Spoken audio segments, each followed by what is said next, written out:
पुकारेगा वो उद्धार पाएगा, हर बीमारी से, हर कमजोरी से, हर श्राप से, हर कमी घटी से, हर संघर्ष से, हर समस्या से, हर चुनौती से उद्धार पाएगा।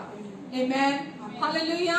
और आज यीशु हम धन्यवाद देते हैं आपको और धन्य कहते हैं आपके नाम को यीशु, क्योंकि आप ही के नाम से हमें संपूर्ण पापों की माफी मिली है और आप ही के नाम से हमारे सारे रोग दूर हुए और हम चंगे हुए हैं। यीशु हम आपको धन्यवाद देते हैं प्रभु, आपके नाम के लिए आपने जो जीवन अपना हमें बचाने के लिए दे दिया और जो कुछ आपने क्रूस पर पूरा कर दिया, हम उसके लिए आपकी स्तुति गाते हैं, आपकी महिमा करते हैं और दिल की गहराइयों से आपको धन्यवाद देते हैं।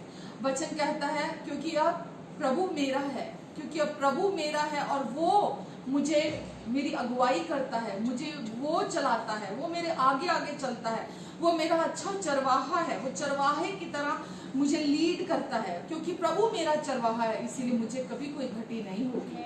हालेलुया।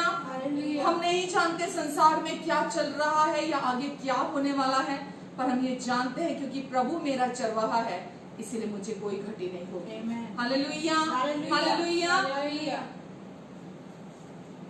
मेरे यीशु तू मेरा चरवाहा है,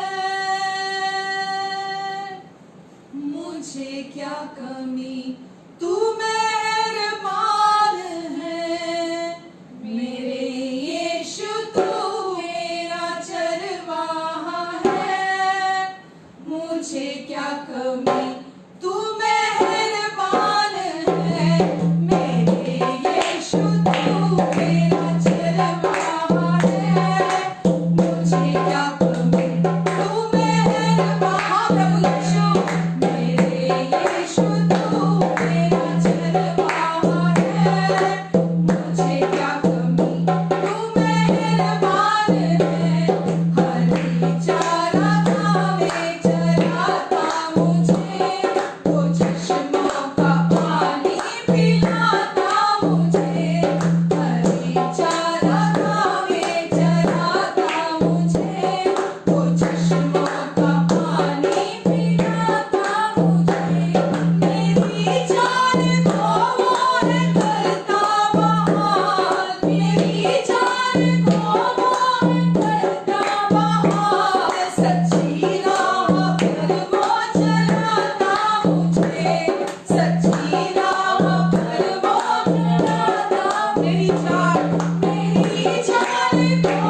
अब हमारा जीवन आप में है। और प्रभु आप हमारे जीवन को चलाते हैं, इसलिए हम किसी भी बात की चिंता नहीं करते आज यीशु, क्योंकि आपके प्रेम ने हमें चारों ओर से घेर के रखा है। आपका प्रेम हमारे चारों ओर ऊपर नीचे हमारे जीवन को पूरी रीति से ढके हुए है। आपने अपने प्रेमी पंखों की आड़ के नीचे परमेश्वर हमें छिपा कर रखा है। हम आपको दिल की गहराइयों से धन्यवाद देते प्रभु कि जब बाहर ऐसी परिस्थितियां हैं तो भी आपने कहा मेरे लोग शांति और विश्राम के स्थानों में वास करेंगे।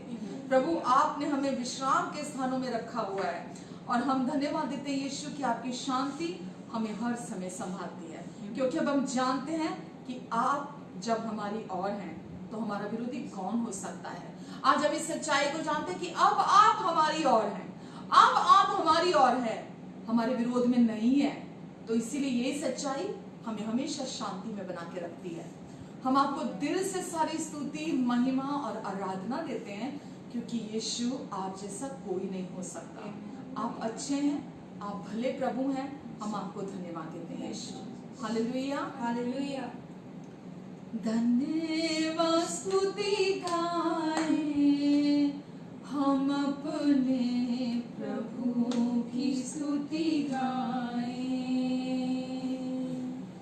हालेलुया स्तुति गाएं हम अपने प्रभु की स्तुति गाएं। धन्यवाद धन्यवाद स्तुति गाएं हम अपने प्रभु की स्तुति गाएं।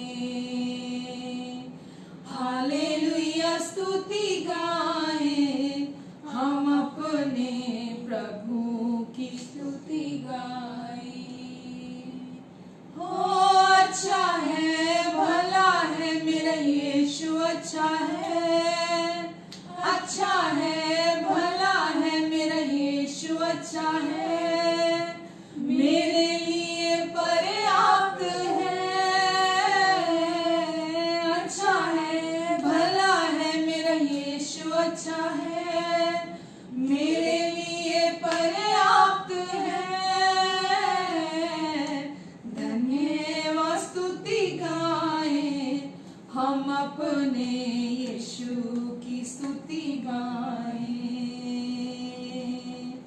हालेलुया स्तुति गाएं, हम अपने यीशु की स्तुति गाएं। अच्छा है, भला है, मेरा यीशु अच्छा है। अच्छा है, भला है, मेरा यीशु अच्छा है। मेरे लिए पर्याप्त है। अच्छा है, भला है, मेरा यीशु अच्छा है। मेरे लिए पर्याप्त है। धन्यवाद स्तुति गाएं, हम अपने यीशु की स्तुति गाएं।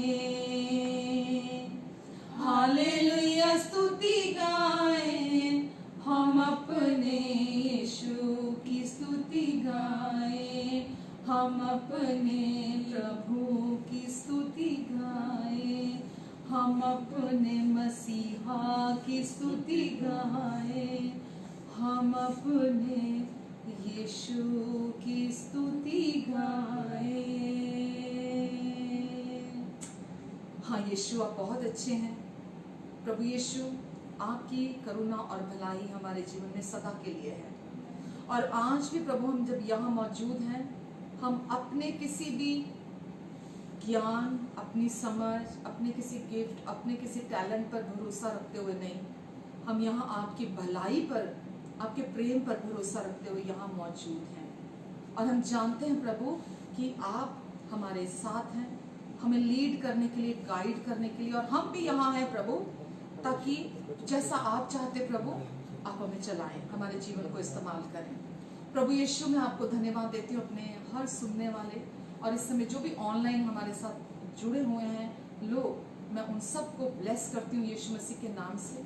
और परमेश्वर, आज जो आप अपने हृदय से हमारे हृदय तक बात पहुँचाना चाहते हैं प्रभु, हम यहाँ तैयार हैं।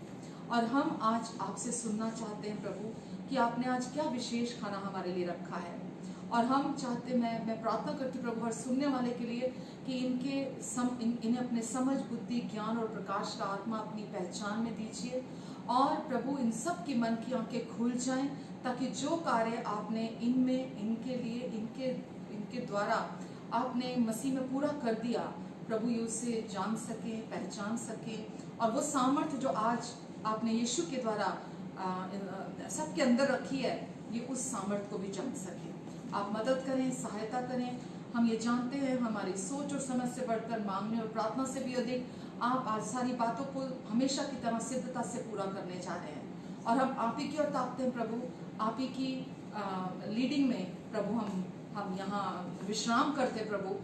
आपकी इच्छा हमारे जीवन में, हमारे जीवन से, हमारे जीवन के लिए, हमारे जीवन के थ्रू, हमारे चारों ओर पवित्र आत्मा के द्वारा आपके अनुग्रह से पूरी करने जा रहे हैं। धन्यवाद, धन्यवाद यीशु। सारी प्रार्थना को हम धन्यवाद के साथ ग्रहण करते हैं। आमीन, आमीन, आमीन। आप सबका एक बार फिर से स्वागत करती हूँ प्रभु यीशु मसीह के नाम से, सुंदर, पावन, अच्छे और भले नाम से आप सबका स्वागत करती हूँ। और मैं पिता का धन्यवाद देती हूँ कि उन्होंने आज फिर से हमें ये समय, ये सुंदर समय दिया, ताकि हम एक बार फिर से उनके प्यार को जान सकें, उनके प्यार की लंबाई, चौड़ाई, ऊंचाई, गहराई, जो कि इंसान अपने ज्ञान से कभी नहीं समझ सकता, कि किस प्रेम से उन्होंने हमसे प्रेम किया। आज हम उस प्रेम की गहराई में थोड़ा और जाएं। और आज जब हमें ये समय दिया परमेश्वर ने, तो मैं आज जो आपके साथ वचन जो शेयर करना चाहती हूँ, वो सुसमाचार के विषय में ही है, क्योंकि सुसमाचार ही हमारे जीवन की नींव है, वो हमारे जीवन की आधारशिला है। और सबसे बेसिक शुरुआत जो हमारी होती है, और उसी के ऊपर ही हमारे अगर आप कहें बिल्डिंग, तो उसी के ऊपर तैयार होती है। और हम जब आगे जीवन में चलते हैं, तो वही सुसमाचार कंधे से कंधा मिलाकर, हम उसी सुसमाचार के द्वारा, उस पर विश्वास करने के द्वारा, हम परमेश्वर के द्वारा दी गई हमारे जीवन में जो उनकी आशीषें हैं, हम उनका भरपूर आनंद उठाते हैं। परमेश्वर के जो प्रॉमिसेस हैं, जो पहले से हमारे लिए यीशु में हाँ और आमीन के साथ हैं, हम उनका आनंद उठाते हैं। तो परमेश्वर आज सुसमाचार के इस वचन के द्वारा हमें ब्लेस करना चाहते हैं और आज नई रीति से परमेश्वर इस सुसमाचार के वचन की तहों को खोलेंगे और परमेश्वर का आत्मा हम सब की इसे और गहराई से समझने में मदद करेगा। और चलिए आज फिर हम आगे वचन में बढ़ते हैं। आज जब हम सुसमाचार की बात कर रहे हैं तो अनुग्रह का सुसमाचार जो है वो परमेश्वर की सामर्थ का सुसमाचार है। बहुत लोग सुसमाचार को जैसा कि मैंने कहा कि जो सुसमाचार परमेश्वर ने हम तक पहुंचाया है, क्योंकि लोग उसे समझ नहीं पाए हैं, इसीलिए मतलब आज भी वो सबसे मिसअंडरस्टूड, सबसे ज़्यादा गलत समझा जाता है। तो लोगों को चाहे वो कोई भी हो, किसी भी डिनोमिनेशन से हो या कोई भी व्यक्ति हो, सुसमाचार को हमेशा से गलत समझा गया है। लेकिन आज हम उसी के बारे में बात करने जा रहे हैं कि यही है वो मूलभूत सच्चाई, वो बुनियाद जिस पर हमारा मसीह जीवन टिका हुआ है। और हम केवल ये बुनियादी सच नहीं है, ये हमारे जीवन की जड़ है और इस जड़ के द्वारा ही हमारा जीवन पूरा सींचा जाता है। तो हम इसके विषय में आज जब बात करें तो मैं आपसे आज ये भी कहना चाहूँगी कि बहुत सारे धार्मिक जो आज की जो परंपरा है, जो धार्मिक प्रणाली चल रही है मसीहियत की, उसमें आज भी लोग सुसमाचार को भी जैसा प्रचार नहीं कर रहे जैसा कि पौलुस ने किया था।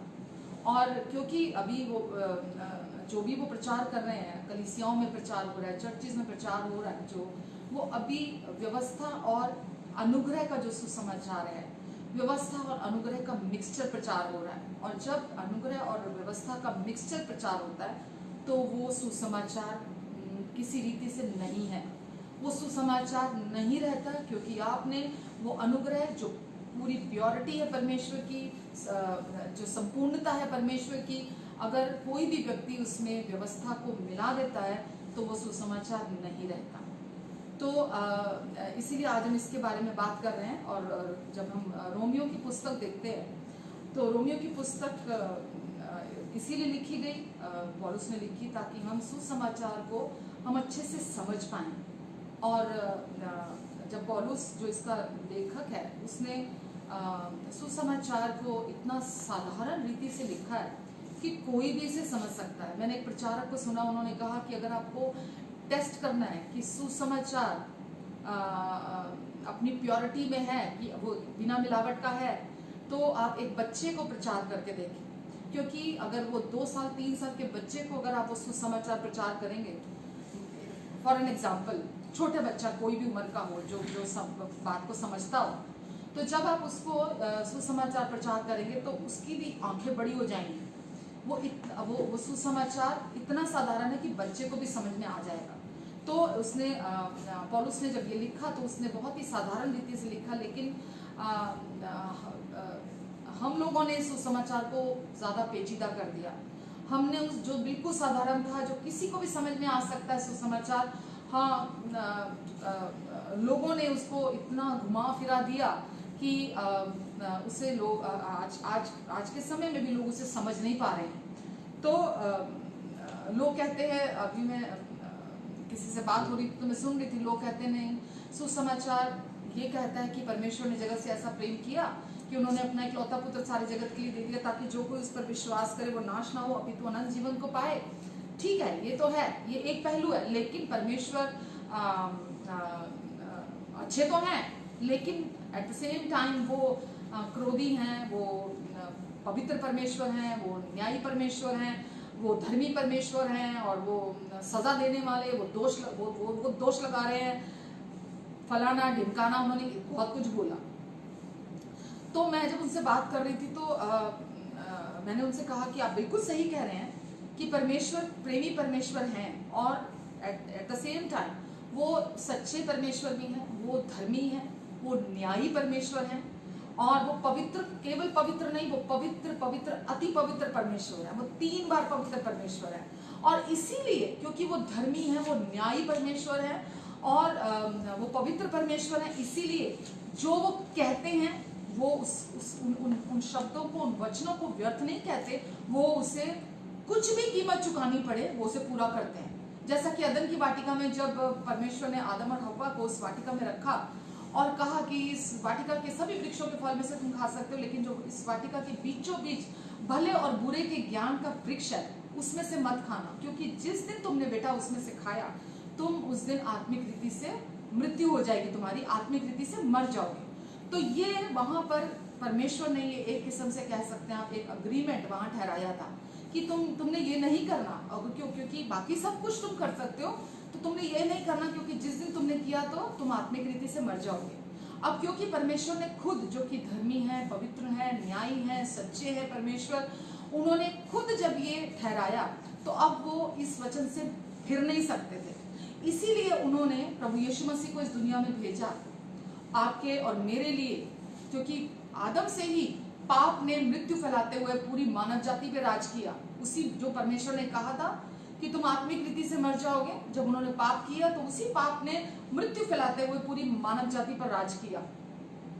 तो परमेश्वर ने अपने इकलौते पुत्र को, प्रभु यीशु मसीह को इस दुनिया में भेजा। बाइबल कहती है उन्होंने एक देह तैयार की परमेश्वर ने अपने पुत्र के लिए, और परमेश्वर ने उस देह के ऊपर पूरी मानव जाति के जो पाप थे, पूरी मानव जाति के जो पापों के श्राप थे, पूरी मानव जाति के पापों की जो सजा थी, जो दंड था, जो दोष उन पर लगने वाला था और जो उनके पापों का न्याय होना था, वो सब, क्योंकि जैसा अभी हमने कहा परमेश्वर धर्मी है, सच्चे है, न्यायी है, पवित्र है, तो उन्होंने वो सब, और जैसा बहुत लोग आजकल कह रहे हैं परमेश्वर का क्रोध है, ये परमेश्वर का क्रोध है, जो हम बाहर कोरोना वायरस देख रहे हैं, तो ये परमेश्वर का क्रोध नहीं है।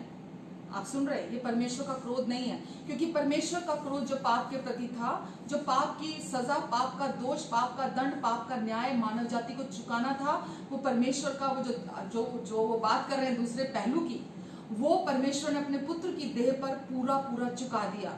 यीशु की देह पर परमेश्वर का जो क्रोध था, जो पाप के प्रति था, उसे पूरी रीति से परमेश्वर ने अपने अनुग्रह से उस क्रोध को यीशु की देह पर शांत कर दिया। तो अब परमेश्वर, क्योंकि परमेश्वर का क्रोध जो पाप के प्रति था वो ठंडा हो गया, वो शांत हो गया है, इसीलिए परमेश्वर को पूरा न्याय जो पापों का था वो मिल गया। जो परमेश्वर को हमारे पापों की कीमत मृत्यु थी वो मिल गई, वो यीशु की मृत्यु हुई क्रूस पर हमारे पापों के लिए, जो यीशु ने अपना लहू बहाया, उसके द्वारा हमारे सारे पाप धुल गए, हमारे सारे जो अगेंस्ट में जो चीजें थी, जो कुछ भी हमारे विरोध में था, वो सब परमेश्वर ने मिटा डाला। तो अब क्योंकि परमेश्वर प्रेम है और परमेश्वर पवित्र है, परमेश्वर सच्चे हैं, तो परमेश्वर ने खुद ये कार्य, आपका और मेरा पापों से उद्धार का कार्य हमारे लिए, हमारे स्थान पर, हमारी जगह पर, अपने पुत्र यीशु की देह पर पूरा कर दिया। तो अभी हम जिस युग में चल रहे हैं ये अनुग्रह का युग है, ये अनुग्रह का, ग्रेस का डिस्पेंसेशन है, अनुग्रह का युग है अभी जिसमें हम चल रहे हैं। तो अब जब हम इस युग में चल रहे हैं तो केवल आज आप और मैं, हम परमेश्वर के प्रेम, उनकी दया, उनकी कृपा, उनके अनुग्रह के भागी हैं, उनकी भलाइयों के भागी हैं। अब परमेश्वर हमारा पोर्शन है। अब हम पुराने नियम की पुरानी वाचा के अंतर्गत नहीं है, अब हम नए नियम की नई वाचा के अंतर्गत हैं, और वो नई वाचा की जो है वो अनुग्रह की वाचा है। और अब क्योंकि पुराने नियम में जो जानवरों का लहू था उसके द्वारा पापों की क्षमा मिलती थी और व्यक्ति परमेश्वर की आशीषों का आनंद उठा सकता था। लेकिन नए नियम में, अभी नई वाचा में, यीशु के लहू के द्वारा परमेश्वर ने हमें अपनी आशीषों का भागीदार हमेशा के लिए बना दिया, अपने पुत्र के एक ही बार के बलिदान के द्वारा, हमारे सारे पापों को धोने के द्वारा। तो आज जैसा मैंने अभी कहा कि बहुत लोग आज भी अभी यही प्रचार कर रहे हैं और बहुत लोग सुन रहे हैं, इसीलिए मैं आपको मैं वचन से आपको बता रही हूँ। तो इसीलिए आज आप ये जान लें कि परमेश्वर प्रेम है, और वो जो 4 चीजें कभी नहीं करेंगे, वो आप पर कभी क्रोधित नहीं होंगे, वो आपको कभी नहीं छोड़ेंगे, वो आपको कभी नहीं त्यागेंगे, वो हमेशा आपके साथ रहेंगे, वो कभी भी आपको आपके पापों का दंड नहीं देंगे, वो आपके पापों को कभी याद नहीं रखेंगे, क्योंकि वो अब आप उनके पास कीमत पूरी पूरी आपके पापों की पहुंच चुकी है, और इसीलिए वो अब आप पर क्रोधित नहीं है। तो इसी सुसमाचार की आज हम बात करने के लिए यहाँ हैं, और पौलुस इसी के विषय में यहाँ कह रहा है। अगर हम रोमियो 1:16 पढ़ते हैं तो रोमियो 1:16 में उसने कहा, क्योंकि 16 से पहले भी उसने कहा पहली वाली आयत में कि मैं सुसमाचार सुनाने के लिए भरसक तैयार हूं, मैं सुसमाचार सुनाने के लिए हमेशा तैयार हूं, और मैं सुसमाचार सुनाने के लिए लज्जाता नहीं हूं। और सुसमाचार से मैं क्यों नहीं लज्जाता? क्योंकि ये प्रकाशन सुसमाचार को उसको परमेश्वर से मिला है, तो उसने परमेश्वर से ये सुसमाचार का प्रकाशन पाया, और वो तभी कह रहा है कि क्योंकि उसके पास सुसमाचार का प्रकाशन है, सुसमाचार का, इसीलिए वो कहता है मैं सुसमाचार से नहीं लज्जाता, क्योंकि इसलिए कि वह हर एक विश्वास करने वाले के लिए, हर एक विश्वास करने वाले के लिए, इस पूरे संसार में हर एक विश्वास करने वाले के लिए, पहले तो यहूदी और फिर यूनानी यानी कि अन्य जातियां, इसके द्वारा उनके लिए यह उद्धार के निमित्त परमेश्वर की सामर्थ है। तो वो बहुत महत्वपूर्ण यहाँ पर बात कर रहा है कि ये सुसमाचार उद्धार के लिए परमेश्वर की सामर्थ है। और ग्रीक भाषा में जब इस शब्द को रचा गया तो इसका न्याय उस समय पर जहाँ कहीं भी इस्तेमाल किया गया पूरा न्याय नहीं हुआ, लेकिन जब यहाँ सुसमाचार का इस्तेमाल किया गया, पौलुस ने किया, तो इस शब्द सुसमाचार के साथ पूरा न्याय हुआ। क्यों? क्योंकि सुसमाचार का अर्थ जो है ग्रीक में है, उसका है कि इतनी सुंदर खबर, इतनी अच्छी खबर कि उस पर विश्वास करना मुश्किल हो जाए। यूनानी भाषा में इसका यही अर्थ है कि इतनी सुंदर खबर, इतनी अच्छी खबर जिस पर विश्वास करना भी मुश्किल हो जाए कि कैसे हो सकता है, इतना अच्छा कैसे हो सकता है, ये खबर इतनी अच्छी कैसे हो सकती है। तो पौलुस यहाँ पर हमें जो बता रहा है, इसीलिए वो कह रहा है कि मैं सुसमाचार से नहीं लज्जाता, और इसीलिए दूसरे लोग जब इसे सुनते हैं तो उनके लिए विश्वास करना मुश्किल हो जाता है। पर वो ऐसा यहाँ क्यों कहता है कि मैं सुसमाचार से नहीं लज्जाता? क्यों कहा उसने? क्योंकि हर एक विश्वास करने वाले के लिए पापों से उद्धार, हर समस्या से उद्धार, हर चुनौती से उद्धार, हर संघर्ष से उद्धार, हर मरे हुए काम से उद्धार व्यक्ति को सुसमाचार के द्वारा ही प्राप्त होता है।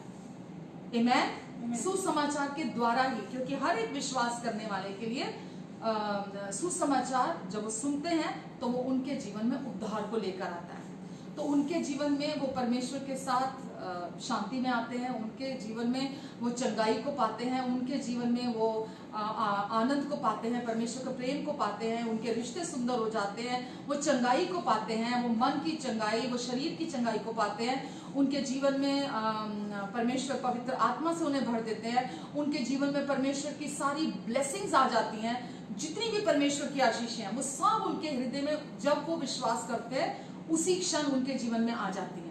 तो इसीलिए वो कहता है कि मैं, चाहे कोई भी मेरे विरोध में आ जाए, चाहे कोई मेरे बारे में कुछ भी सोचे, पर मैं सुसमाचार से नहीं लज्जाता, क्योंकि मैं ये जानता हूं, मैं ये जानता हूं, मैं ये जानता हूं, मैं ये जानता हूं, ये सच कि यही है जिसके द्वारा, चाहे वो यहूदी हो चाहे वो अन्य जाति हो, कोई भी जो विश्वास करेगा वो अपने जीवन में उद्धार को पाएगा। हालेलुया। तो क्या है ये सुसमाचार?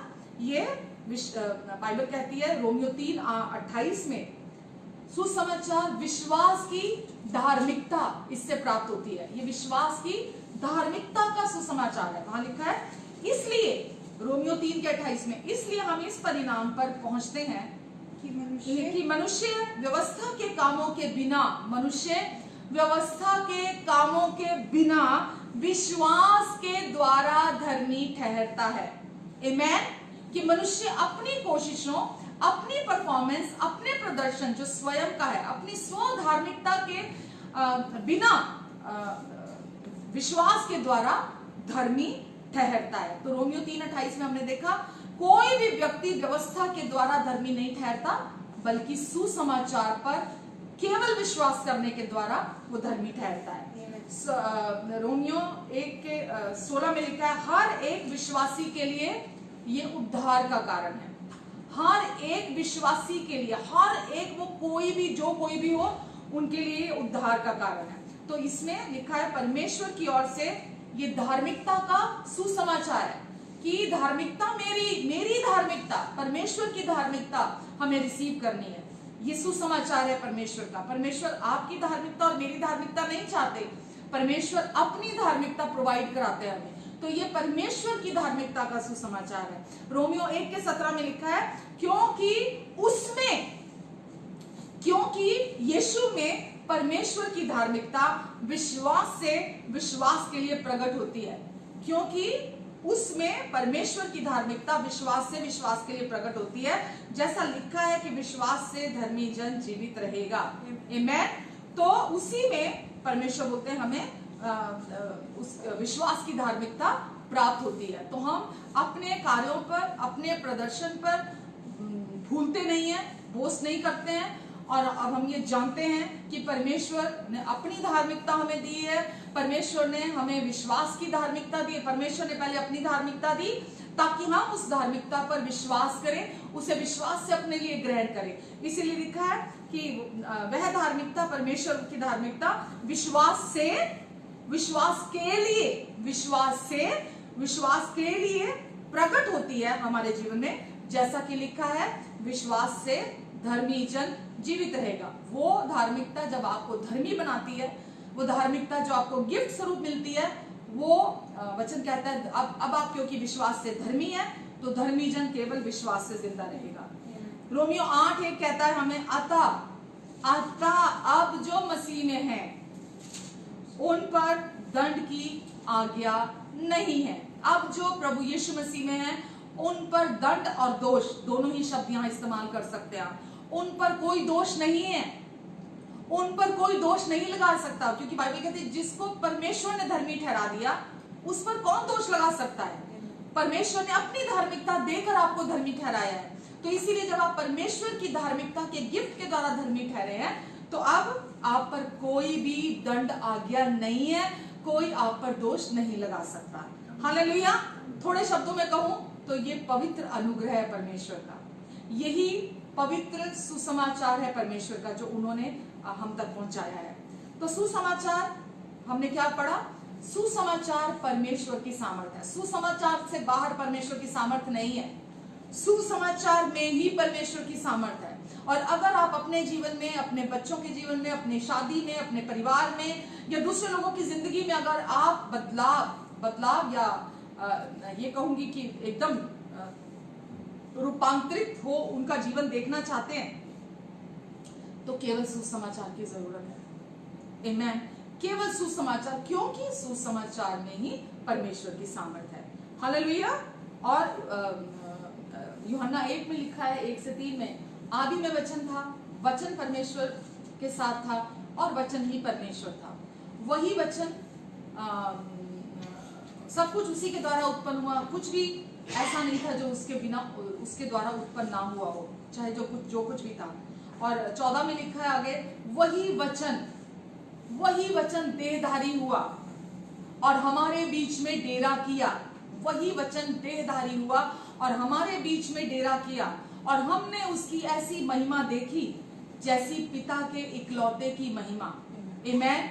वचन देहधारी हुआ और हमारे बीच में डेरा किया वचन ने। वचन कौन है? यीशु कौन है? पिता का अनुग्रह। हमारे बीच में डेरा किया और हमने उसकी ऐसी महिमा देखी जैसी पिता के इकलौते की महिमा, और हम पर अनुग्रह हुआ। हम पर, एक मिनट खोलना, 16-17, क्योंकि उसकी परिपूर्णता में से हम सब ने प्राप्त किया अर्थात अनुग्रह पर अनुग्रह। उसकी परिपूर्णता में से हम सब ने प्राप्त किया अनुग्रह पर अनुग्रह। सुन रहे हैं आप? उसकी, यीशु की परिपूर्णता में से, वचन, आदि में वचन था, वचन परमेश्वर के साथ था, वचन ही परमेश्वर था। और आगे क्या लिखा था? ऊपर वचन ही परमेश्वर के साथ था सब कुछ उसी के द्वारा उत्पन्न हुआ और जो कुछ उत्पन्न हुआ है उसमें से कोई भी वस्तु उसके बिना उत्पन्न नहीं हुई। सब कुछ यीशु से है, यीशु के लिए है, यीशु के द्वारा है सब कुछ। और वही वचन देहधारी हुआ और अनुग्रह और सच्चाई से परिपूर्ण, अनुग्रह और सच्चाई से परिपूर्ण होकर हमारे बीच में डेरा किया और हमने उसकी ऐसी महिमा देखी जैसी पिता के इकलौते की महिमा। क्यों 16 में लिखा है, क्योंकि उसकी परिपूर्णता में से हम सब ने प्राप्त किया था अनुग्रह पर अनुग्रह, इसलिए कि व्यवस्था तो मूसा के द्वारा दी गई परंतु अनुग्रह और सच्चाई मसीह यीशु के द्वारा पहुंची। अनुग्रह और सच्चाई अगर आप देखें दो नहीं है, यहाँ पहुंची लिखा है, पहुंचे नहीं लिखा, सिंगुलर टेंस है, यहाँ पर एक वचन है, बहुवचन नहीं है। तो अनुग्रह और सच्चाई एक है। लोग बोलते हैं अनुग्रह तो है लेकिन सच्चाई व्यवस्था है। अनुग्रह तो है ठीक है लेकिन सच्चाई लिखा है तो इसका अर्थ है व्यवस्था। अगर ये दो शब्द होते तो वहां पहुंचे लिखा होता, लेकिन वहां दो शब्द नहीं है, अनुग्रह और सच्चाई पहुंची लिखा है, एक वचन लिखा है। तो अनुग्रह ही वो सच्चाई है, अनुग्रह ही वो सच्चा सुसमाचार है, अनुग्रह ही केवल परमेश्वर का सुसमाचार है और वही अनुग्रह के सुसमाचार में ही परमेश्वर की सामर्थ है। आमेन, हालेलुया।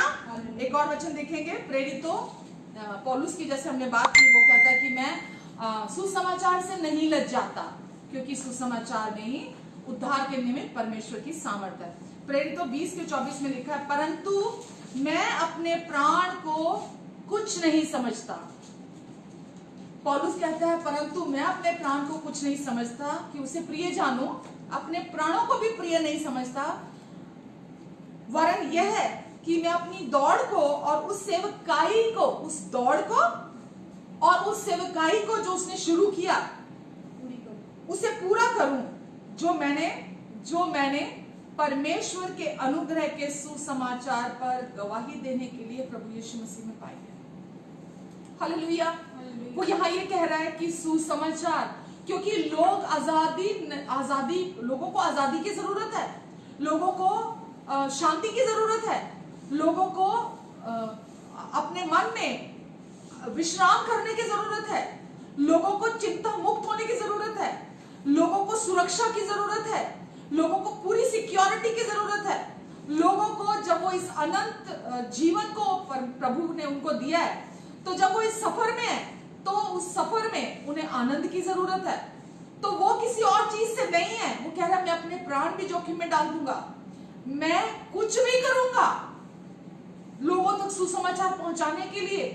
और वो क्या क्या कह रहा है, मैं प्राणों को कुछ नहीं समझता कि मैं सोचूं नहीं मेरी जिंदगी बहुत बहुत प्रिय है मेरी। वो कहता नहीं, मेरी जिंदगी भी, मैंने यीशु को जान लिया, मैंने मसीह को जान लिया, मैंने सुसमाचार को जान लिया, प्रभु ने मेरा उद्धार करा दिया, मुझे उद्धार मिल गया और मुझे प्रभु ने आजाद किया। इसीलिए अब मैं जाकर उस सेवकाई को पूरी करूं और उस दौड़ को जिसमें प्रभु ने मुझे शामिल किया है, जिसमें उसने मुझे चुना कि मैं उसके अनुग्रह के सुसमाचार पर गवाही देने के लिए, क्योंकि मैं बुलाया गया हूं प्रभु यीशु मसीह में। तो मैं, यहाँ क्या लिखा है, अनुग्रह का सुसमाचार। सुना आपने, जो मैंने परमेश्वर के अनुग्रह के सुसमाचार पर गवाही देने के लिए बुलाया गया हूं। परमेश्वर के अनुग्रह के सुसमाचार, अनुग्रह के सुसमाचार पर गवाही देने के लिए बुलाया गया हूं। आमेन। तो अनुग्रह ही सुसमाचार है जिसकी बात पौलुस कर रहा है। दो सुसमाचार नहीं, एक ही सुसमाचार है और वो अनुग्रह का सुसमाचार है। परमेश्वर ने हमें इस अनुग्रह के युग में रखा है ताकि हम इस सुसमाचार को हम थामे रहें। और इस सुसमाचार ने क्योंकि हमें आजादी दिया, हमें उद्धार दिया है, हमें परमेश्वर ने अपनी सामर्थ से भरा है, पवित्र आत्मा की सामर्थ से, तो हम भी दूसरों को जाकर ये खुशखबरी सुनाएं, हम भी दूसरों को जाकर बताएं कि परमेश्वर सचमुच इतने अच्छे हैं। जब दूसरे लोग भी हमसे सुने तो वो विश्वास ना कर पाए कि ऐसे कैसे परमेश्वर इतने अच्छे हो सकते हैं, तो वो भी इस खुशखबरी को सुने, इस बेहद अच्छी सुंदर खबर को सुने और वो भी आपकी तरह और मेरी तरह आजादी पाए। हालेलुया। दोनों ही एक जगह और गलातियों 1 अगर आप पढ़ते हैं, गलातियों 1 के 6 में लिखा है कि मसीह का सुसमाचार, कहीं वो यीशु का इस्तेमाल कर रहा है मसीह का, और कहीं वो अनुग्रह, क्योंकि यीशु ही अनुग्रह है। तो कहीं वो अनुग्रह का इस्तेमाल कर रहा है, कहीं वो सुसमाचार का इस्तेमाल कर रहा है। तो जब आप यहाँ पढ़ते हैं गलातियों 1:6 में लिखा है, मुझे आश्चर्य होता है, मुझे आश्चर्य होता है, पौलुस कह रहा है मुझे आश्चर्य होता है कि जिसने तुम्हें मसीह के अनुग्रह में बुलाया, कि जिसने तुम्हें मसीह के अनुग्रह में बुलाया, उससे तुम इतनी जल्दी फिरकर और ही प्रकार के सुसमाचार की और झुकने लगे। तुम उससे इतनी जल्दी फिरकर और ही प्रकार के सुसमाचार की ओर झुकने लगे। आमीन। परंतु वह दूसरा सुसमाचार है ही नहीं, साथ में लिखा है, पर बात यह है कि कितने ऐसे हैं जो तुम्हें घबरा देते हैं। क्यों? क्योंकि वो जो सुसमाचार तुम्हारे पास लेकर आते हैं वो खुशखबरी नहीं है, वो सुसमाचार नहीं है। तो कितने ऐसे हैं जो कोई और ही दूसरा सुसमाचार तुम्हारे पास लेकर आते हैं जो अनुग्रह का सुसमाचार नहीं है, और वो सुसमाचार तुम्हारे पास जब वो सुनाने आते हैं तो तुम्हें घबरा देते हैं और मसीह के सुसमाचार को बिगाड़ना चाहते हैं, मसीह के अनुग्रह के सुसमाचार को वो बिगाड़ना चाहते हैं। सुना आपने? तो कोई दूसरा सुसमाचार नहीं है अनुग्रह के सुसमाचार को छोड़कर, केवल एक ही सुसमाचार है, और वो कौन सा है? अनुग्रह का सुसमाचार। क्योंकि अनुग्रह का सुसमाचार ही आपके जीवन में शांति को लेकर आता है, सुरक्षा को लेकर आता है, प्रोविजन को लेकर आता है, आपकी हर जरूरत को पूरा करता है। आप खड़े खड़े रहकर आप परमेश्वर के कार्य को अपने जीवन में देखते हैं, आप एफर्टलेसली अपने जीवन में सारी चीजों को सिद्धता से पूरा होते हुए देखते हैं। इसीलिए वो क्या कह रहा है कि मैं बहुत हैरान हूं, मुझे बहुत आश्चर्य है कि इतनी जल्दी कि तुमने अभी मसीह का सुसमाचार जो सुना था उससे इतनी जल्दी फिर कर तुम किसी और ही प्रकार के सुसमाचार की ओर चले गए हो। तो यीशु का सुसमाचार ही अनुग्रह का सुसमाचार है। इसे और मैं डिटेल में अगर मैं पढ़ देती हूँ आपके लिए। आगे लिखा है परंतु, आगे वो कह रहा है परंतु 8 में लिखा है यदि हम या स्वर्ग से कोई दूत, परंतु यदि हम या स्वर्ग से कोई भी दूत उस सुसमाचार को छोड़ जो हमने तुमको सुनाया है, कोई और सुसमाचार तुम्हें सुनाए तो वो श्रापित होगा। सुना आपने? अनुग्रह के सुसमाचार को पौलुस कह रहा है जिसके लिए हम बुलाए गए, जिसके लिए हम इस दौड़ में शामिल हुए हैं, जिसके लिए हम अपने प्राणों को भी जोखिम में डालते हैं, वो सुसमाचार की बात कर रहा है कि अगर इस बात को समझ लेना, अगर वो सुसमाचार अनुग्रह का सुसमाचार नहीं है, परमेश्वर के बिना शर्तों के प्रेम का सुसमाचार नहीं है, परमेश्वर के उस अनुग्रह का कि जिसके तुम योग्य नहीं हो आशीषों के, तुम फिर भी उन आशीषों को ग्रहण करते हो परमेश्वर के अनुग्रह से, अगर वो सुसमाचार अनुग्रह का सुसमाचार नहीं है, तो अगर वो कहता है चाहे हम या कोई स्वर्गदूत भी आकर तुम्हें अगर वो सुसमाचार सुनाता है तो वो श्रापित हो। तो अगर कोई अनुग्रह के सुसमाचार को छोड़कर कोई और दूसरा सुसमाचार सुनाता है तो वो अपने आप को श्राप के नीचे ले आता है। ये मैं नहीं कह रही, आपके हाथ में जो बाइबल है वो कह रही है। आगे लिखा है जैसा हम पहले कह चुके हैं वैसा ही मैं अब फिर कहता हूं। कड़ाई से पहले उसने एक बार कहा और फिर अब कड़े शब्दों में ये दोबारा कह रहा है, वैसे ही जैसा मैं पहले कह चुका हूं वैसे ही मैं अब फिर कहता हूं कि उस सुसमाचार को छोड़ जिसे तुमने ग्रहण किया, उस सुसमाचार को छोड़ जिसे तुमने मुझसे ग्रहण किया, वो अनुग्रह का सुसमाचार। यदि कोई और सुसमाचार सुनाता है, यदि कोई और सुसमाचार सुनाता है तो वो श्रापित हो, यानी कि डबल कर्स, 2 बार श्रापित हो। तो अगर आप, मैं या कोई स्वर्गदूत अगर हम जाकर लोगों को हम अनुग्रह व्यवस्था को मिक्स करके बताते हैं, मिलावट करके बताते हैं, लोगों को जाकर कोई और ही सुसमाचार जो सुसमाचार नहीं है, जो मसीह के अनुग्रह का सुसमाचार नहीं है, वो अपने आप को दुगने श्रापों के नीचे ले आता है। हालेलुया।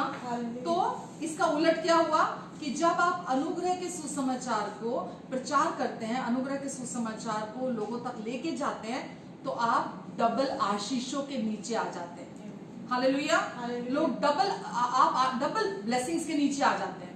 तो इसीलिए हम क्या चाहते हैं कि लोगों को हम अनुग्रह का सुसमाचार सुनाएं, क्योंकि हम लोगों को सफल देखना चाहते हैं, क्योंकि हम लोगों को डबल ब्लेसिंग के नीचे देखना चाहते हैं, हम लोगों को शांति में देखना चाहते हैं, हम लोगों के परिवारों में, रिश्तों में शांति देखना चाहते हैं, हम लोगों को सुरक्षित देखना चाहते हैं, हम लोगों के जीवन में किसी कमी घटी को देखना नहीं चाहते हैं। इसीलिए हम बिना मिलावट का सुसमाचार लोगों को जाके सुनाते हैं। हालेलुया, आमेन। ये बहुत बड़ी चीज है, दुगनी आशीष, कि जब आप सुसमाचार को समझने लगते हैं तो परमेश्वर की सामर्थ आपके जीवन में बहाल होती है, क्योंकि सुसमाचार में ही परमेश्वर की सामर्थ है।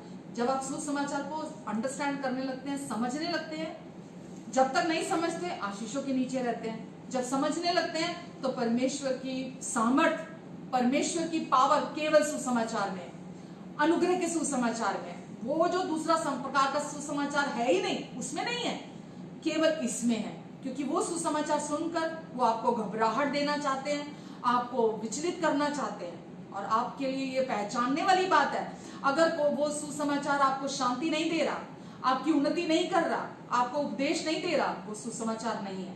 तो सुसमाचार आपको दुगनी आशीषों के नीचे लेकर आता है। जब आप प्रचार भी करते हैं दूसरों को, तो आप दुगनी आशीष के नीचे आ जाते हैं, और हर व्यक्ति जो विश्वास करता है वो भी परमेश्वर की सामर्थ को पाता है और दुगनी आशीष के नीचे आ जाता है। Hallelujah, hallelujah.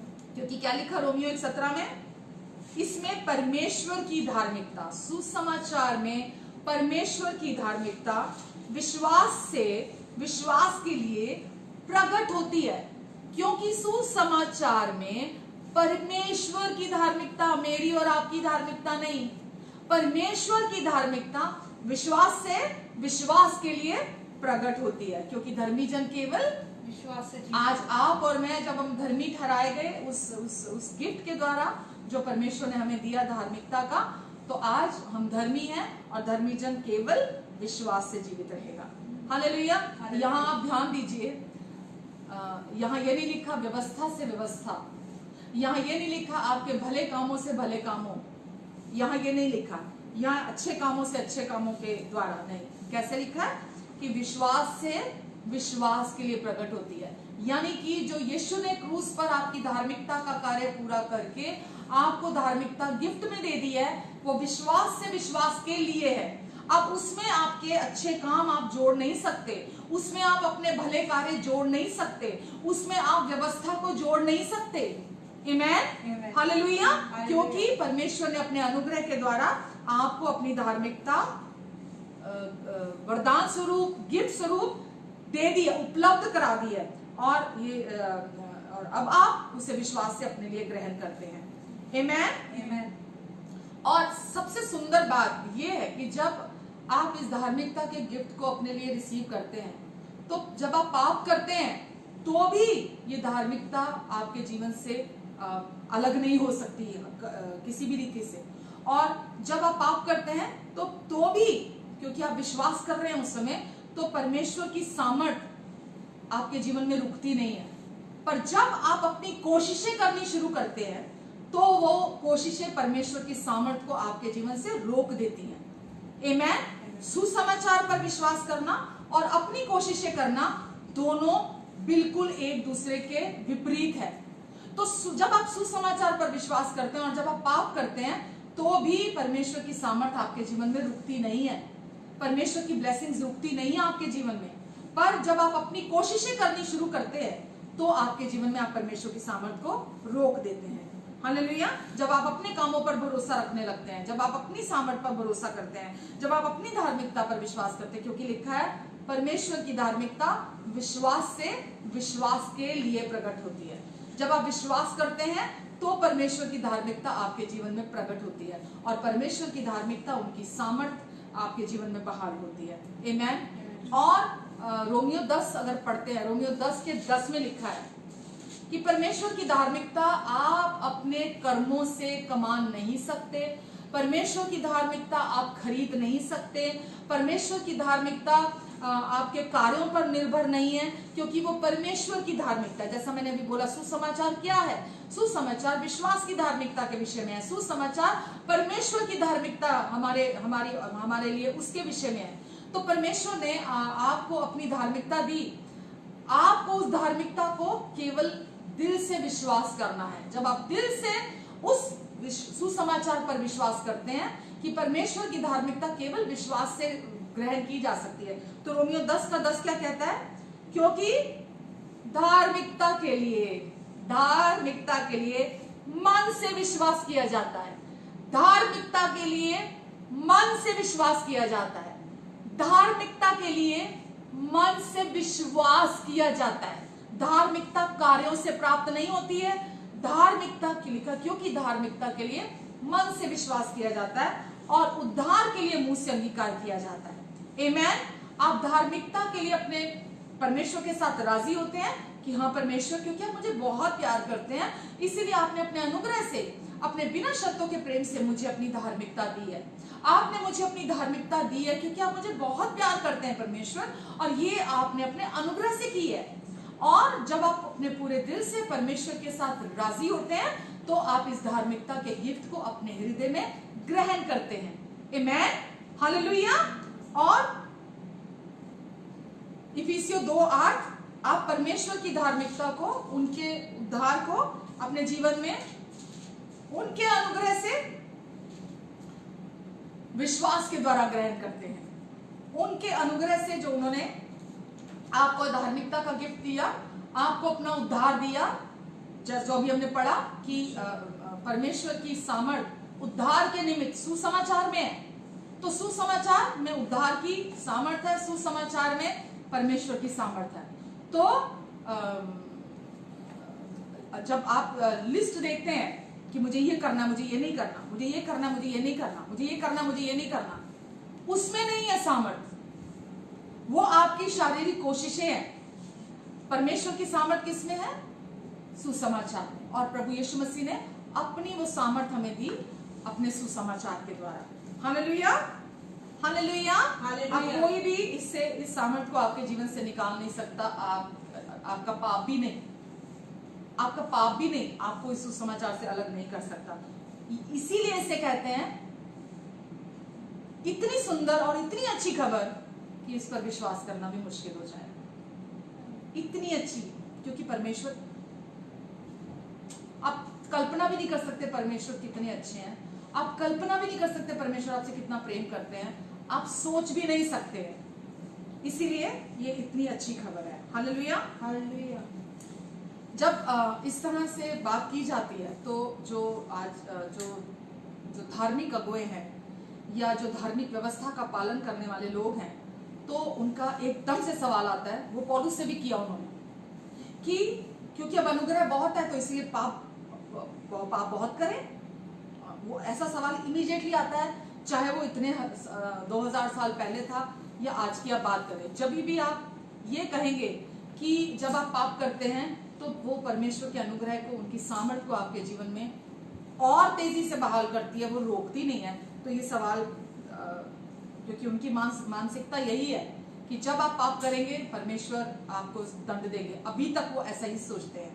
तो वो बोलेंगे कि फिर जो पाप है, उस पाप का क्या, व्यक्ति के जीवन में जो पाप है, तो वो ऐसा मतलब मानो ऐसा जान पड़ता है जैसे वो ये बोल रहे हैं कि अगर सपोज मैंने अभी ये बात कही है तो मैं लोगों को पाप करने का लाइसेंस दे रही हूँ। पर आपको ही पता है कि लोग बिना लाइसेंस के पाप कर रहे हैं। तो उन्हें पाप करने के लिए लाइसेंस नहीं चाहिए, लेकिन वो सच्चाई सुनने की जरूरत है जिसके द्वारा वो पाप से पूरी रीति से आजाद हो जाएं। और केवल अनुग्रह का सुसमाचार ही, अनुग्रह की सामर्थ्य वो सामर्थ्य है जो व्यक्ति को पाप की बंधुआई से छुड़ाती है, आजाद करती है। हालेलुया। मैं यहाँ पाप की वकालत करने के लिए नहीं हूँ, मैं पाप की वकालत नहीं कर रही हूँ, क्योंकि पाप बहुत बुरा है, पाप बहुत खराब है। पाप आपको कभी भी आपके जीवन में अच्छे फल उत्पन्न नहीं करता। जब कोई व्यक्ति पाप में जीवन जीता है तो उसके मन की शांति चली जाती है, उसके परिवार की शांति चली जाती है, उसके रिश्ते खराब हो जाते हैं, और उसके जीवन में वो रेस्ट की पोजीशन में नहीं रहता।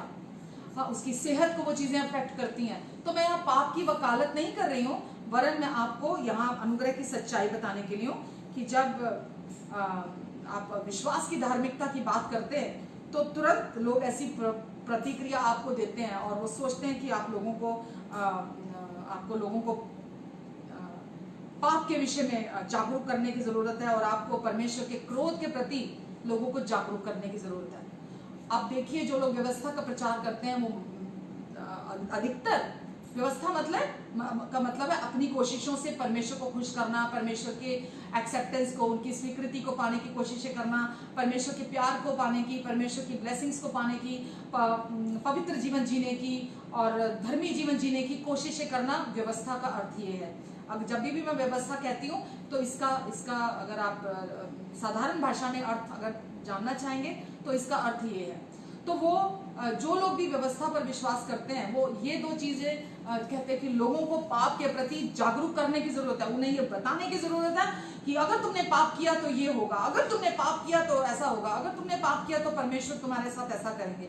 और हम हर मतलब वो तकरीबन परमेश्वर के क्रोध के प्रति प्रचार करना चाहते हैं। लेकिन बाइबल हमें बताती है, रोमियो अगर आप 18-19 पढ़ते हैं, वहां लिखा है कि आपको लोगों को जाकर बताने की जरूरत नहीं है कि वो पापी हैं। ये उनके हृदयों में, परमेश्वर ने उनके हृदयों में प्रकट किया हुआ है। उनको परमेश्वर ने उनके हृदयों में ये बात, सच्चाई को प्रकट किया हुआ है। वो अपने अंदर पहले ही जानते हैं वो पापी हैं और वो पहले ही जानते हैं कि परमेश्वर पाप के ऊपर क्रोधित है, अभक्ति के ऊपर क्रोध करते हैं परमेश्वर। वो पहले से इस सच्चाई को जानते हैं, इसलिए हमें उनको जाकर पाप के विषय बताने की जरूरत नहीं है। लोगों को जाकर कि पाप के प्रति हम उन्हें जागरूक करें, हमें लोगों को जाकर इस धार्मिकता के प्रति जागरूक करने की जरूरत है। हमें लोगों को जाकर ये बताने की जरूरत है क्योंकि परमेश्वर ने अपने पुत्र के द्वारा सब काम क्रूस पर पूरा कर दिया है। और क्योंकि परमेश्वर को वो वसूली, वो कीमत, जो पाप की कीमत थी वो मिल गई है, तो अब परमेश्वर आप पर क्रोधित नहीं है। तो ये दो बातें उन्हें बिदकाती हैं, वो उछल पड़ते हैं ये दो बातों से। तो ये जो सच्चाई है ये लोगों के हृदय में प्रकट है और वो हर समय उनके हृदय में ये चीज स्थिर है कि वो हमेशा परमेश्वर के सामने जब जाते हैं तो रिजेक्टेड फील करते हुए जाते हैं। वो जाते हैं, वो पहले से जानते हैं क्योंकि मैं पापी हूं, परमेश्वर मुझे स्वीकार नहीं करेंगे। तो उनके अंदर ये भाव पहले से है और इसलिए वो तिरस्कार की उम्मीद रखते हैं परमेश्वर से, स्वीकृति की नहीं। पर आपको लोगों को ये बताने की जरूरत नहीं है क्योंकि वो पहले से ये जानते हैं। तो हम लोगों को पाप के प्रति कन्विक्ट करने के लिए यहाँ नहीं है, हम बल्कि ये बताने के लिए कि एक रास्ता है जिसके द्वारा वो परमेश्वर के इस धार्मिकता को, उनके सामने राइट स्टैंडिंग को, सही स्थिति को वो प्राप्त कर सकते हैं। और ना कि अपने कार्यों के द्वारा, ना अपनी कोशिशों के द्वारा, क्योंकि यीशु पर विश्वास, यीशु पर और उसके यीशु के क्रूस पर पूरा हुए कार्य पर विश्वास करने के द्वारा वो इस धार्मिकता में के साथ एक हो सकते हैं परमेश्वर की। आमेन। इसीलिए मैं अगर आप मुझे पूछेंगे, जो लोग अभी तक हम संगति करते हैं एक साथ, मैं अधिकतम समय धार्मिकता के और उनकी नई पहचान, धार्मिकता का अर्थ है प्रभु यीशु में मिली हमारी नई पहचान, हमारी रियलिटी। अब हमारी रियलिटी, हम पापी नहीं है, वो पापी अवस्था से प्रभु हमें धर्मी अवस्था में ले आए हैं। तो अब हम वो पापी अवस्था में नहीं है, वो स्थान, वो स्थिति, वो जगह बदल चुकी है और प्रभु यीशु मसीह ने हमें वो धर्मी अवस्था में लाकर अपने सामने रख दिया है। और अब हम जब भी गलती होती है, गुनाह होता है, पाप होता है, हम दौड़कर परमेश्वर के पास जा सकते हैं और परमेश्वर के अनुग्रह की सामर्थ हमें संभालती है उस समय पर जब हमसे गलती होती है, गुनाह होता है, पाप होता है। तो अब हम उस पापी अवस्था से छुड़ाकर हमेशा के लिए उस स्थान पर आ चुके हैं। परमेश्वर ने हमें पाप की बंधुआई से हमेशा के लिए छुड़ा दिया है। परमेश्वर ने हमें पाप की सामर्थ से हमेशा के लिए छुड़ा दिया है। परमेश्वर ने हमें पाप की प्रभुता से हमेशा के लिए छुड़ा दिया है। आमेन। और अब ये चीजें आप पर प्रभुता नहीं करती और परमेश्वर चाहते हैं हम अपने आप को दीन करते हुए हम परमेश्वर के सम्मुख आए, क्योंकि परमेश्वर आपसे और मुझसे कुछ, लोग कहते हैं दीनता की क्या परिभाषा है, वो सोचते हैं शायद बाहर से बहुत पायस दिखना, बाहर से बहुत हौला हौला धीमा धीमा बोलना, बहुत कंट्रोल रहना, बहुत ऐसा जीवन जीना कि दूसरे लोग आपको देखें और देखकर बोलें वाह क्या धर्मी व्यक्ति है। दीनता ये नहीं है। दीन आप अच्छे अच्छे काम कर रहे हैं या आप लोगों के सामने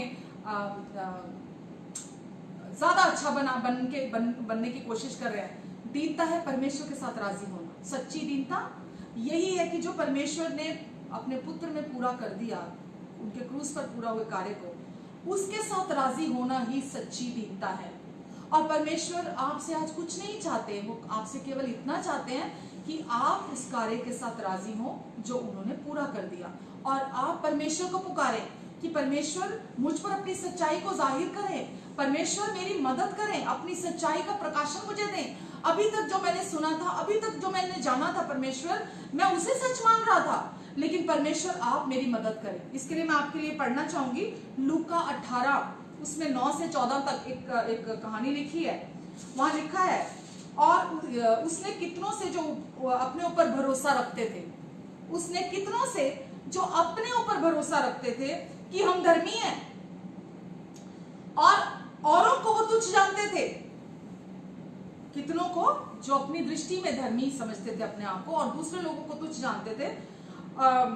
यह दृष्टांत कहा यीशु ने कि दो मनुष्य मंदिर में प्रार्थना करने के लिए गए। एक फरीसी था, दूसरा चुंगी लेने वाला था। चुंगी लेने वाला टैक्स लेने वाला। फरीसी खड़ा होकर अपने मन में यूं प्रार्थना करने लगा, हे परमेश्वर, मैं तेरा धन्यवाद करता हूं कि मैं मनुष्यों की तरह अंधेर करने वालों में से नहीं हूं, मैं अन्यायी नहीं हूं, मैं व्यभिचारी नहीं हूं, मैं चुंगी लेने वाले जो ये व्यक्ति है जो मेरे साथ खड़ा है, मैं इसके समान नहीं हूं, मैं बहुत एक अच्छा व्यक्ति हूं। और वो अपना कंपैरिजन उसके साथ करके परमेश्वर को प्रसन्न करने की, प्रभावित करने की कोशिश करता है। मैं सप्ताह में 2 बार उपवास भी करता हूं, मैं अपनी सब कमाई का 10वां हिस्सा भी देता हूं। ये कौन तुलना कर रहा है? प्रभु यीशु मसीह। कोई व्यक्ति या कोई पासवान नहीं, पास्टर नहीं चर्च में। यहाँ प्रभु यीशु मसीह कह रहे हैं कि 2 व्यक्ति हैं, एक वो जो अपने आप को धर्मी कहता है और जो ये कहता है मैं तो उपवास भी रखता हूँ, मैं तो दशमांश भी देता हूँ, मैं तो बहुत अच्छा हूँ, मैं तो व्यभिचार भी नहीं करता हूँ, मेरे में कोई कमी नहीं है, मैं अंधेर नहीं करता, मैं अन्यायी नहीं हूँ, और मैं इस चुंगी जो टैक्स लेता है लोगों से, मैं इसके समान नहीं हूँ। परंतु लिखा है जो दूसरा व्यक्ति उसके साथ खड़ा था, चुंगी लेने वाला, उसने दूर खड़े होकर आंखें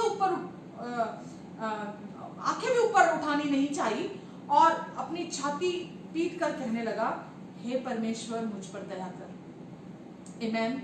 हे परमेश्वर मुझ पर दया कर। मैं तुमसे कहता हूं, यीशु ने कहा कि मैं दूसरा नहीं परंतु यही मनुष्य धर्मी ठहराया जाकर अपने घर गया। उसने कोई काम नहीं किया, उस व्यक्ति ने। लिखा है कि जब उसने परमेश्वर के सामने अपने आप को दीन करके पुकारा, परमेश्वर के सामने लिस्ट नहीं रखी कि देखो मैं क्या क्या करता हूं, मैं कितना अच्छा हूं, मैं कितना भला हूं, परमेश्वर के सामने लिस्ट नहीं रखी उसने कहा परमेश्वर कि मैं नहीं जानता परमेश्वर, पर आप मुझ पर दया करें। और लिखा है मैं तुमसे कहता हूं कि वो दूसरा नहीं परंतु यही मनुष्य धर्मी ठहराया जाकर अपने घर गया। अब आप बताइए उसने कौन सा कार्य किया था जो उसे धर्मी ठहरा दिया गया? Hallelujah, hallelujah. क्योंकि जो कोई अपने आप को बड़ा बनाएगा वह छोटा किया जाएगा, और जो अपने आप को छोटा बनाएगा वो बड़ा किया जाएगा। कितना शक्तिशाली, पावरफुल ये प्रभु का दृष्टांत है जो हमने पढ़ा। मैं आपसे सवाल करना चाहूंगी, आप किसमें से हैं?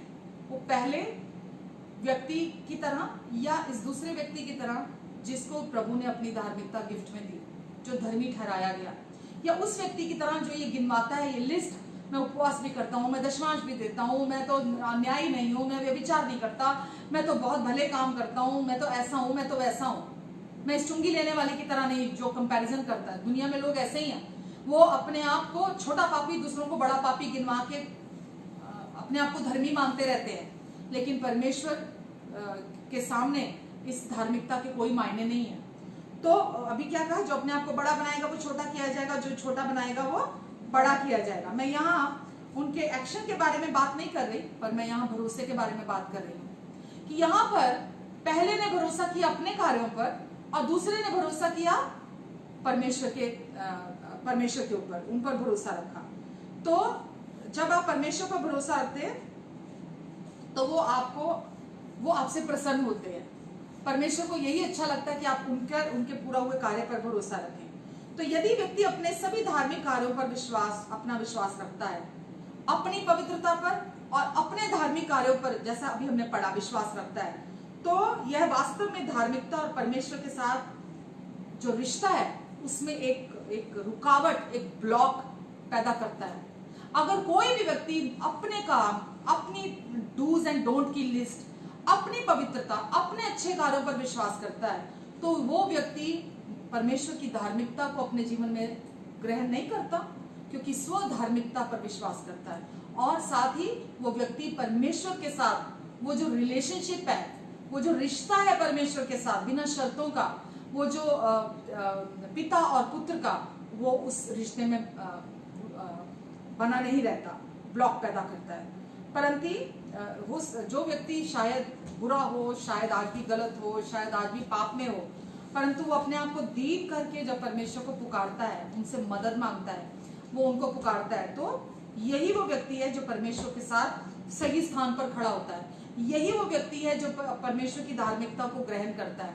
यही वो व्यक्ति है जो परमेश्वर की सामर्थ को अपने जीवन में ग्रहण करता है। हालेलुया। तो परमेश्वर ये नहीं चाहते कि हम बाहरी तौर पर धर्मी बनने की कोशिश करें, बाहरी तौर पर अपनी स्व धार्मिकता को स्थापित करके परमेश्वर को प्रसन्न करने की कोशिश करें। हालेलुया।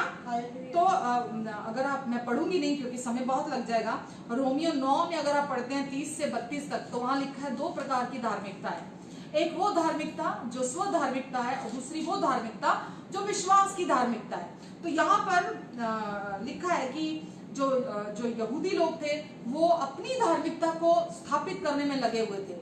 वो उस धार्मिकता को जो विश्वास से प्राप्त होती है वो उसके पीछे नहीं थे, बट वो उस धार्मिकता के पीछे थे जो विश्वास से नहीं, वरन वो ऐसा मानते थे जो कर्मों के द्वारा प्राप्त होती है, वो उसी धार्मिकता के पीछे थे। तो यहाँ 2 तरह की धार्मिकता हुई, एक विश्वास की और दूसरा जो व्यवस्था के पालन के द्वारा आती है। एक विश्वास के द्वारा और दूसरी व्यवस्था पालन के द्वारा आती है। और व्यक्ति अपने प्रदर्शन पर आधारित रहता है कि वो जितना अच्छा जीवन जिएगा, जितना पवित्र जीवन जिएगा, स्व धार्मिकता के द्वारा वो परमेश्वर की को प्रसन्न करेगा। तो बाइबल में यशाया 64:6 में लिखा है कि तेरे भले काम, परमेश्वर कहते हैं, मेरे सामने मैले फटे चीथड़ों के समान है। तो हम में से कोई भी अपने भले कामों के द्वारा, अपने पवित्र कामों के द्वारा, अपनी कोशिशों के द्वारा, व्यवस्था पालन के द्वारा हम परमेश्वर को प्रसन्न नहीं कर सकते। परमेश्वर बोलते तेरे जो धर्म के काम है, जो तू अपने स्व धार्मिकता के द्वारा मेरे पास आता है, जो अपने भले कामों की लिस्ट लेकर मेरे पास आता है कि मैं तो ये भी करता हूँ, मैं तो वो भी करता हूँ, मैं तो वो भी करता हूँ, मैं उसके समान नहीं, मैं दूसरे की तरह नहीं हूँ, पर मैं ये सब करता हूँ, ये सारे तेरे भले काम मेरे सामने मैले फटे चित्रों की तरह है। हालेलुया।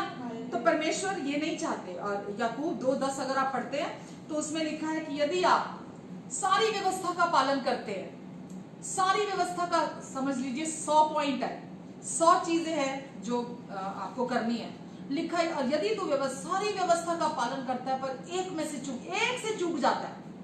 अगर आप व्यवस्था की धार्मिकता पर विश्वास करते हैं तो आपको कड़ाई से वचन कह रहा है कि यदि तू व्यवस्था पर विश्वास करता है तो 99 चीजें सही करता है, क्योंकि हम मुंह से भी पाप करते हैं, आंखों से भी पाप करते हैं, सोचों से भी पाप करते हैं, हाथों से भी पाप करते हैं, हम किसी ना किसी रीति से पाप करते हैं, हम सब करते हैं।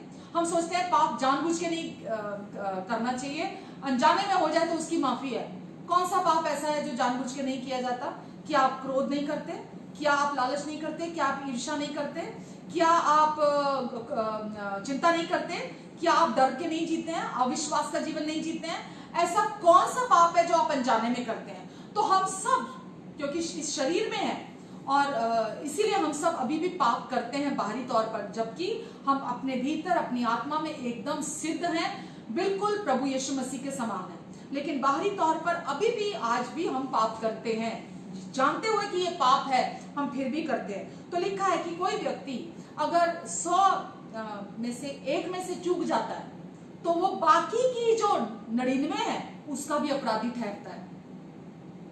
और अगर आप अपनी कोशिशों से व्यवस्था का पालन करके धर्मी बनने की कोशिश करते हैं, तो बाइबल क्या कह रही है कि अगर आपने 99 बातें की दूसरों से कंपैरिजन करते हुए, परमेश्वर स्पष्ट यहां कह रहे हैं, तो आप बाकी जो 99 आपने पालन किया उस सब के भी दोषी ठहरेंगे, वो भी नलिफाई हो जाएगा, वो भी कैंसिल हो जाएंगी, उसका भी अपराध आपके ऊपर आ जाएगा जैसा कि आपने उसका पालन नहीं किया। तो अगर आप एक से भी चूक जाते हैं तो व्यवस्था की धार्मिकता के अनुसार आप अधर्मी ठहरते हैं। आपने सुना, आप अधर्मी ठहरते हैं अगर एक भी तोड़ी आपने आज्ञा। लेकिन यदि आप अपना विश्वास प्रभु यीशु मसीह पर लेकर आते हैं तो आप 99 अगर गलत करते हैं, एक सही करते हैं। एक सही क्या? आप विश्वास यीशु पर लेकर आते हैं तो आप तो आप प्रभु परमेश्वर आपको ऐसे देखते हैं जैसे आपने एक भी आज्ञा का उल्लंघन ना किया हो, आपने एक भी आज्ञा ना तोड़ी हो। हालेलुया, अमेजिंग सच्चाई है ये, अद्भुत। और सचमुच क्या डील है ये प्रभु की, कि सचमुच इतनी अच्छी है कि विश्वास करना मुश्किल हो जाता है। ये है सुसमाचार। हालेलुया। मैंने किसी प्रचारक से सुना था कि यूएसए में एक बार एक गोल्डन ब्रिज तैयार कर रहे थे, और जब वो गोल्डन ब्रिज तैयार हो रहा था तो वो इतनी ऊंचाई पर था कि जब लेबर वहां काम करती थी तो वो इतनी ऊंचाई पर था और कोई सिक्योरिटी नहीं थी, तो बहुत लोग मरते थे उसमें कार्य करते समय जब वो उसको बना रहे थे। तो वो बहुत परेशान थे कि अब क्या किया जाए, बिकॉज कोई सिक्योरिटी नहीं है, और जब ऊपर लेबर काम कर रही है वो गोल्डन गेट का, तो वो गिर रहे हैं ऊपर से बार बार, और नीचे इतनी ऊंचाई से गिरते हैं तो मर जाते हैं। तो उन्होंने एक प्लानिंग बनाई। उन्होंने कहा कि हम एक ऐसी बड़ी नेट बनाएंगे, तैयार करेंगे, जो जिस एरिया में जितनी दूरी तक वो लेबर काम कर रही होगी उस नीचे उतने ही पोर्शन में उस नेट को लगा दिया जाएगा। और मैंने उनसे सुना कि मिलियंस ऑफ डॉलर उस नेट को तैयार करने में खर्चा किया उन्होंने, मिलियंस ऑफ डॉलर। वो नेट तैयार हुई और उन्होंने ये तय किया कि अब उस नेट को वहां बांध देंगे ताकि जब वो लेबर ऊपर काम करे और जब अगर वो अचानक गिर जाती है ऊपर से तो वो नीचे नेट होगी और वो बच जाएंगे, वो मरेंगे नहीं। तो उन्होंने इसे तैयार किया और उन्होंने ऐसे ही किया, वो नेट लगाई उन्होंने। और अब क्या हुआ, कोई भी गिरना नहीं चाहता, कोई भी गिरना नहीं चाहता। लेकिन जब वो काम करते करते, जैसे पहले अचानक गिर जाते थे, तो अब वो काम करते करते जब काम करते तो उनके मन में कोई डर नहीं है, उनके मन में कोई एंजाइटी नहीं है, उनके मन में कोई भी ऐसा भाव नहीं है कि मेरा क्या होगा, क्योंकि वो ये जानते हैं कि अगर मैं गिर गया तो नीचे नेट है मुझे बचाने के लिए। आमीन, आमीन। परमेश्वर ने इससे भी भला काम, सुंदर काम, अच्छा काम किया। और उन्होंने आपको और मुझे जब हमारा उद्धार कराया, हमें उन्होंने उस अनुग्रह की नेट को दिया कि जब हम इस जीवन में चल रहे हैं और जब चलते चलते जब हम गिर जाते हैं, जब हम पाप करते हैं, तो जब आप अनुग्रह को सचमुच में उसके प्रकाशन को समझते हैं, अनुग्रह के सुसमाचार को दिल से विश्वास करके ग्रहण करते हैं, तो आप पाप करना नहीं चाहते, आप पाप करना नहीं चाहते। पर जब आप पाप करते हैं तो आप ये जानते हैं कि अनुग्रह है मुझे बचाने के लिए, अनुग्रह है मुझे संभालने के लिए। तो आप बेफिक्र होकर, निडर होकर आप परमेश्वर की सेवा करते हैं, आप निडर होकर आप इस जीवन के सफर में चलते हैं। आप जानते हैं कि अब आप पूरी तरह से सुरक्षित हैं, आप जानते हैं कि आप शांति से चलते हैं, आप शांति से भरकर काम करते हैं। और जब आप इस अनंत कालीन का जो ये सफर है, जब इसमें चल रहे हैं, आपके भीतर किसी प्रकार से कोई भी शक या शुबा नहीं होता कि पता नहीं मैं मर ना जाऊं, पता नहीं मेरा उद्धार छिन ना जाए, पता नहीं ऐसा ना हो कि मुझे इसकी सजा मिले, पता नहीं परमेश्वर का क्रोध मेरे ऊपर ना आ जाए। आपके मन में ये कोई सवाल नहीं आता, क्योंकि अब आप जानते हैं, अब आप ये जानते हैं कि परमेश्वर के अनुग्रह की नेट, उनके अनुग्रह का सुसमाचार आपको शुरू से लेकर अंत तक वही उद्धार कराता है, अनुग्रह का सुसमाचार, और वही अंत तक आपको लिए चलता है। आमेन। आपको परमेश्वर ऐसा नहीं करते कि आपका पहले तो उद्धार कराया उन्होंने, कि चलो आपने विश्वास किया, आपका उद्धार हो गया, फिर परमेश्वर आपको पकड़ते हैं, हवा में खड़ा करते हैं आपको और बोलते हैं कि चल अब ये रास्ता है, मैं खड़ा हूं यहाँ, चल चल अपने आप को चल, देखता हूं मैं तू कितना सही चल पाता है। परमेश्वर ऐसे परमेश्वर नहीं है, वो आपके जीवन में ऐसा नहीं करते हैं। परमेश्वर ने आपको अपने अनुग्रह के द्वारा आपका उद्धार किया, और परमेश्वर का अनुग्रह ही है जो आपको लिए चलता है, आपको संभाले चलता है। तो आपको अपनी कोशिशों पर भरोसा रखते हुए नहीं चलना, आपको अपने कार्यों पर निर्भर होते हुए नहीं चलना, आपको परमेश्वर के यीशु के क्रूस पर पूरा हुए कार्य पर भरोसा रखते हुए शुरुआत से लेकर अंत तक उसी अनुग्रह पर विश्वास करते हुए आपको हर दिन आगे बढ़ना है। हालेलुया। इसलिए ये आपको और मुझे खुद पहचानना है कि हम उस व्यक्ति जो अपनी दृष्टि में धर्मी था, हम उस व्यक्ति के समान हैं या हम उस दूसरे व्यक्ति के समान हैं। ये कोई दूसरा नहीं बता सकता, ये आप जानते हैं या मेरे बारे में मैं जानती हूँ। ये खुद यीशु ने ये दृष्टांत कहा है। तो आपको और मुझे हमें ये खुद अपने आप को जांचना है, और अगर हम ये देखते हैं कि नहीं मैं उस पहले व्यक्ति में से हूँ, तो मुझे और आपको हमें अपने आप को परमेश्वर के सम्मुख दीन करते हुए आना है और उस धार्मिकता की खोज करनी है जो केवल विश्वास के द्वारा है। हालेलुया। आज कलीसियाओं में लोग केवल इसलिए हैं, इस आशा से हैं कि वो स्वर्ग जाएंगे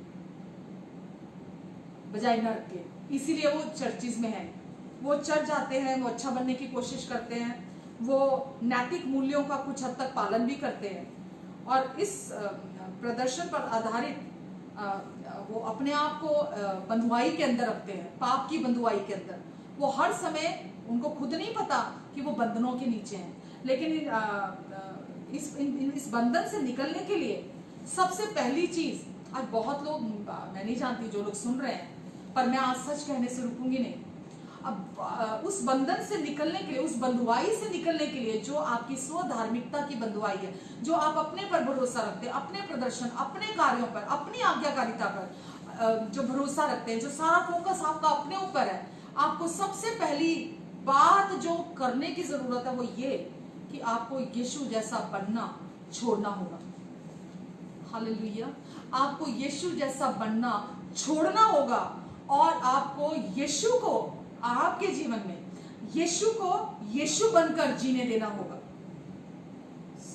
आप समझ रहे हैं मैं क्या कह रही हूं? आपको यीशु को आपके जीवन से यीशु बनकर जीने देना होगा। सबसे पहला हल आपकी जिंदगी में, क्योंकि जब मैं कह रही हूं अपनी कोशिशें, अपने प्रदर्शन, अपने कार्य, तो वो यही है, आप यीशु जैसा बनने की कोशिश करते हैं। और जब आप यीशु जैसा बनने की कोशिश करते हैं, आप कभी भी बंधनों से बाहर नहीं आ सकते। तो सबसे पहले इसका हल बंधन से बाहर आने का यही है, आप कोशिशें बंद करें ताकि यीशु आप में होकर अपने आप को दिखा सके, आपके भीतर से यीशु कार्य कर सके। हालेलुया। तो आप पूरी रीति से यीशु को मौका देते हैं, ना कि आप अपनी विल पावर से यीशु बनने की कोशिश करते हैं, यीशु जैसा जीने का और सफल जीवन जीने की कोशिशें करते हैं। हालेलुया। तो जब आप ऐसा करेंगे तो आप वो जो फ्लैश ट्रिप है, जो शारीरिक सफर है आपका, जो आप शरीर पर भरोसा रखते हुए जीते हैं, आप उससे हटकर आप आत्मा की अगुवाई में जीना शुरू कर देंगे। यीशु आगे होंगे, आप यीशु के पीछे होंगे। यीशु आपके अंदर से जीवन जिएंगे जैसा वचन में लिखा है। तो आपको अपनी कोशिशों से कुछ भी करने की जरूरत नहीं है, आपको अपनी कोशिशों से यीशु जैसा बनने की जरूरत नहीं है, क्योंकि मसीह जीवन बदलाव का जीवन नहीं है कि आप पहले बुरे इंसान थे, अब आप अच्छे इंसान बन गए। ये मसीह जीवन पूरी तरह से रूपांतरित जीवन है। अब आपका जीवन मसीह में है, आदम से अब आपका जीवन मसीह में लाकर रख दिया गया है। पाप की अवस्था से अब आप धार्मिकता की अवस्था में लाके रख दिए गए हैं। अंधकार के राज्य से अब आप ज्योति के राज्य में प्रवेश कर चुके हैं। अब आप पुराने मनुष्य नहीं रहे, अब आप नए मनुष्यत्व में जो धार्मिकता और सत्य की पहचान में रचा गया है। अब आप एकदम नए मनुष्य हैं। अब आपके अंदर वो पुराना स्वभाव नहीं है, अब आपके अंदर परमेश्वर का नया स्वभाव है। और आप अपनी कोशिशों से आत्मा की अगुवाई में नहीं चल सकते। केवल आप जब रेस्ट करते हैं तभी वो आत्मा का जीवन आपके अंदर से प्रवाहित होता है। तो परमेश्वर चाहते हैं हम अपनी कोशिशों से छुटकारा पाएं और यीशु के पूरा हुए कार्य पर हम विश्वास के साथ विश्राम करें, और ताकि हम इस पाप विवेक, बहुत सारे लोग आज जो अपनी कोशिशें करते हैं पवित्र बनने की और अपने अच्छे कार्यों के द्वारा, हकीकत में वो अपने भीतर पाप विवेक का जीवन जी रहे होते हैं। वो हर समय पाप के प्रति जागरूक होते हैं, तभी वो कोशिश करते हैं कि वो पवित्रता का जीवन जिए। उन्हें जीना है, उन्हें अच्छे काम करने हैं, उन्हें ये भी करना है, उन्हें वो भी करना है। पर एक बार जब आपने ये धार्मिकता का गिफ्ट अपने लिए रिसीव कर लिया, तो वो पापी विवेक, पाप के प्रति जागरूकता और परमेश्वर की जो सही छवि है वो आपके अंदर आप जान जाएंगे।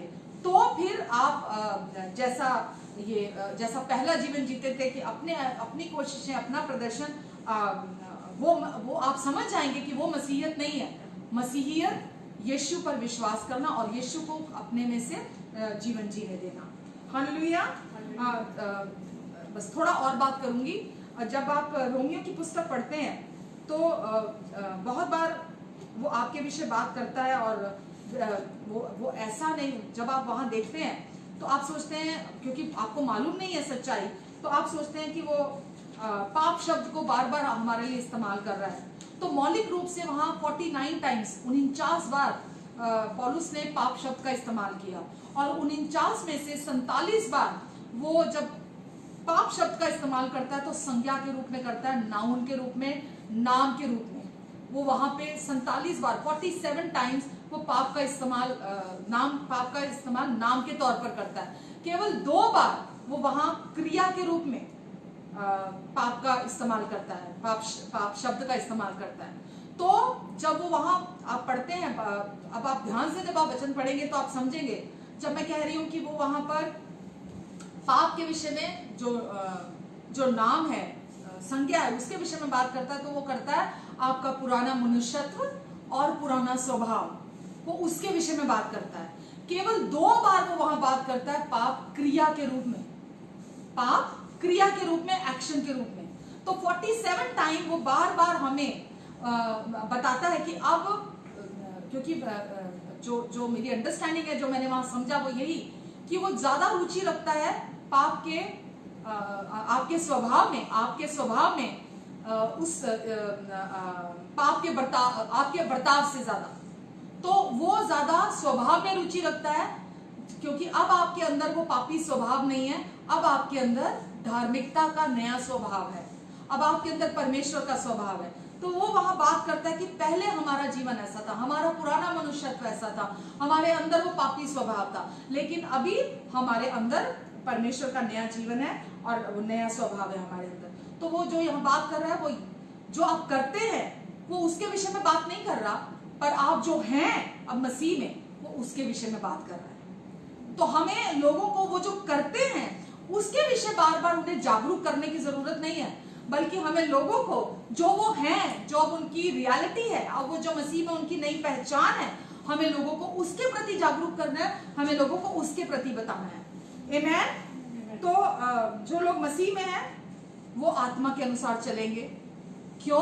क्योंकि वो आत्मा के अनुसार चलने के लिए ही बनाए गए हैं। वो आत्मा के अनुसार इसलिए नहीं चलेंगे क्योंकि उन्हें चलना है, वो आत्मा के अनुसार इसीलिए चलते हैं क्योंकि वो आत्मा के अनुसार चलने के लिए ही बनाए गए हैं, और ये उनके नए स्वभाव में है। जो मसीह में उन्हें नया स्वभाव परमेश्वर ने दिया है, ये उनके स्वभाव में है कि वो विश्वास से आत्मा की अगुवाई में चले। हालेलुया। सुसमाचार में लिखा है, पेड़ अच्छा है इसीलिए फल भी अच्छा होगा। आमीन। क्योंकि पेड़ अच्छा है, अंदर सब कुछ नया हो गया है, और क्योंकि सब कुछ नया है, पुराना इंसान खत्म, नया इंसान उसकी जगह पर, पुराना स्वभाव खत्म, नया स्वभाव उसके स्थान पर प्रभु ने हमें दे दिया। इसलिए क्योंकि पेड़ अच्छा है, फल अच्छा आएगा ही आएगा। हालेलुया। तो इसीलिए वहां लिखा था कि अन्य जाति जो धार्मिकता की खोज में नहीं थे, उन्होंने उस धार्मिकता को पा लिया। और यहूदी जो व्यवस्था के द्वारा धार्मिकता को खोज रहे थे वो उसे पा नहीं पाए। क्यों? क्योंकि ये गिफ्ट के तौर पर है और वो अपने कार्यों से, अपनी व्यवस्था के पालन के द्वारा उस धार्मिकता को पाना चाहते थे। हालेलुया। मत्ती 21 अगर आप पढ़ते हैं, मैं पूरा डिटेल में नहीं जाऊंगी, वहां लिखा है कि एक व्यक्ति था, उसने अपने 2 पुत्रों को कहा कि जा पुत्र, आज दाख की बारी में जा और काम कर। और उसने पहले ने उत्तर दिया, ठीक है मैं जाऊंगा, परंतु पीछे पछता कर गया। पहले ने बोला मैं नहीं जाऊंगा, पर पीछे पछता कर गया। फिर दूसरे के पास जाकर उसने फिर ऐसे ही कहा। उसने उत्तर दिया, जी हाँ मैं जाता हूं, परंतु वो नहीं गया। पहले ने क्या बोला? मैं नहीं जाता, पर वो गया। दूसरे ने बोला हाँ मैं जाता हूं, पर वो नहीं गया। तो लिखा है, इन दोनों में से किसने पिता की इच्छा पूरी की? उन्होंने कहा पहले ने। तो यीशु ने उनसे कहा, मैं तुमसे सच सच कहता हूं कि महसूल लेने वाले और वेश्याएं तुमसे पहले परमेश्वर के राज्य में प्रवेश करते हैं। महसूल लेने वाले जो अपनी धार्मिकता पर बोस्ट नहीं करते, जो अपनी स्वधार्मिकता, अपने भले कामों पर, अपने अच्छे कामों पर भूलते नहीं है। मैं नहीं कह रही, वचन कह रहा है। मैं तुमसे सच सच कहता हूं कि महसूल लेने वाले और वेश्याएं तुमसे पहले परमेश्वर के राज्य में प्रवेश करते हैं। हालेलुया। हालेलुया। क्योंकि यूहन्ना बपतिस्मा देने वाला धार्मिकता के मार्ग से तुम्हारे पास आया और तुमने उसकी प्रतीति नहीं की, पर महसूल लेने वालों ने और वेश्याओं ने उसकी प्रतीति की, और तुम यह देखकर पीछे ना पछताए कि उस पर विश्वास कर लेते, उसकी प्रतीति कर लेते। तो वेश्याओं ने, महसूल देने वालों ने, चुंगी लेने वालों ने, वचन कहता वो सबसे पहले प्रवेश करेंगे, क्योंकि वो स्वधार्मिकता पर घमंड नहीं करते। वो स्वधार्मिकता के द्वारा परमेश्वर तक पहुंचने की कोशिशें व्यवस्था पालन के द्वारा नहीं कर रहे, बल्कि वो विश्वास करते हैं और इसीलिए वो वहां प्रवेश करेंगे। हालेलुया। हालेलुया। आप वो लिखा है तो लोग सोचते हैं कि अगर दूसरा व्यक्ति पापी है तो वो मेरे से बेहतर है। अगर मैं उससे, अगर दूसरा व्यक्ति जैसा अभी कहा, चुंगी लेने वाला, टैक्स लेने वाला, अगर वैश्या है या कोई भी पाप में है, तो क्या वो उस व्यक्ति से जो पवित्र जीवन जी रहा है, जो अच्छे काम कर रहा है, वो उससे बेहतर है? मैंने बिल्कुल यही कहा है, क्योंकि वचन ऐसा ही कहता है कि जो चुंगी लेने वाले हैं, क्योंकि वो स्वधार्मिकता पर नहीं, उस धार्मिकता पर जो दिल से विश्वास की जाती है, उस धार्मिकता पर जो केवल विश्वास के द्वारा आप रिसीव करते हैं, जो परमेश्वर की धार्मिकता है, जब वो उस पर विश्वास करते हैं तो वचन कहता है वो परमेश्वर के राज्य में पहले प्रवेश करते हैं। पौलुस ने भी यही कहा, यीशु ने भी यही कहा, मैं भी यही कह रही हूँ। हालेलुया। हालेलुया। अच्छे काम आपकी मदद करते हैं, आपके पड़ोसी की मदद होती है, आपके पड़ोसी के लिए वो अच्छा है जब आप अच्छे काम करते हैं। और अच्छे काम आप करें क्योंकि दूसरों के साथ आपके रिश्ते अच्छे होते हैं, तो अच्छे काम इसलिए किए जाते हैं। लेकिन अगर आप अच्छे कामों से परमेश्वर को प्रसन्न करने की कोशिश करते हैं तो ये परमेश्वर के सामने मैले फटे चीथड़ों के समान है, आपको परमेश्वर से कुछ प्राप्त नहीं होगा। हालेलुया। अगर आप सोचे मेरी आज्ञाकारिता से मुझे आशीष मिलेगी, मेरी धार्मिकता, मेरी स्वधार्मिकता से परमेश्वर प्रसन्न होंगे, मैं परमेश्वर को प्रसन्न करने की कोशिश करूंगा, तो ये परमेश्वर के सामने मैले फटे चित्रों की तरह है। हालेलुया। तो रोमियो 3:23 में लिखा है, सबने पाप किया और परमेश्वर की महिमा से रहित हो गए। परमेश्वर की दृष्टि में जब परमेश्वर ने यीशु को इस दुनिया में भेजा, परमेश्वर ने पूरी मानव जाति को देखा, एक भी धर्मी नहीं था, और परमेश्वर ने कहा सबने पाप किया पहले आदम में, और हर एक के डीएनए में वो पाप की बीमारी थी। और पहला कुरिन्थियों 5:21 में लिखा है, जो पाप से अज्ञात था उसी को उसने हमारे लिए पाप ठहराया कि हम उसमें होकर परमेश्वर की धार्मिकता बन जाएं। जो पाप से अज्ञात था, प्रभु यीशु के बारे में कहा जा रहा है, जो पाप से अज्ञात था उसे ही परमेश्वर ने आपके लिए, मेरे लिए, पूरी मानव जाति के लिए पाप ठहराया, ताकि यीशु मसीह में होकर हम परमेश्वर की धार्मिकता बन जाएं। वो धार्मिकता जो केवल परमेश्वर से गिफ्ट में आती है। ये वो धार्मिकता नहीं है जो आप अपने भले कामों से, अपने पवित्र जीवन जीने के द्वारा, अपनी आज्ञाकारिता के द्वारा, अपने व्यवस्था पालन के द्वारा आप जिसे प्राप्त करने की कोशिश करते हैं, ये उस धार्मिकता की बात नहीं हो रही है। जो पाप से अज्ञात था, यीशु को परमेश्वर ने आपके लिए पाप ठहराया क्रूस पर, ताकि यीशु के द्वारा, क्रूस के द्वारा आप यीशु की धार्मिकता को प्राप्त कर लें। हालेलुया। और अब जो भी यीशु पर विश्वास करता है, कोई भी छोटा धार्मिक व्यक्ति या बड़ा धर्मी नहीं होता। जो यीशु पर विश्वास करता है, हम सब एक समान परमेश्वर की धार्मिकता ठहराए जाते हैं। हालेलुया। हम सब, कोई भी छोटा या बड़ा नहीं होता, हम सब एक समान परमेश्वर की धार्मिकता बन जाते हैं। हम आमेन। और हम सबको एक उद्धार करता चाहिए, पूरी मानव जाति को एक उद्धार करता चाहिए, जो उन्हें पापों की क्षमा प्रोवाइड करा सके, जो उन्हें धार्मिकता गिफ्ट में उपलब्ध करा सके। और प्रभु यीशु मसीह ने हमें अपनी धार्मिकता दी, और आप यीशु मसीह को सिर्फ एक चीज दे सकते हैं। सब कुछ उन्होंने दे दिया आपको, अपनी धार्मिकता देकर, उस धार्मिकता के द्वारा सब कुछ दे दिया। आप केवल यीशु को एक ही चीज ऑफर कर सकते हैं, वो है विश्वास, बस। और कुछ नहीं चाहिए उनको। आपके भले काम उनके सामने मैले फटे चित्रों के समान है। वो आपको चाहते हैं कि आप केवल उन पर विश्वास करें। इसीलिए इस बहुत ही सुंदर, बहुत ही अच्छी खबर पर विश्वास किया है कि यीशु हमारे लिए मारे गए, और यीशु ने हमें हमारे सारे पापों का कर्जा चुकाया, जो हम कभी नहीं चुका सकते थे। वो हमें धार्मिकता दी जो हम कभी नहीं कमा सकते थे, और यह धार्मिकता केवल विश्वास की धार्मिकता है। आमेन। आप कहते हैं कि मैं तो विश्वास करता हूँ, मैं ये मानता हूँ कि मुझे पवित्र जीवन जीना चाहिए ताकि परमेश्वर की ओर से मैं स्वीकारा जाऊं।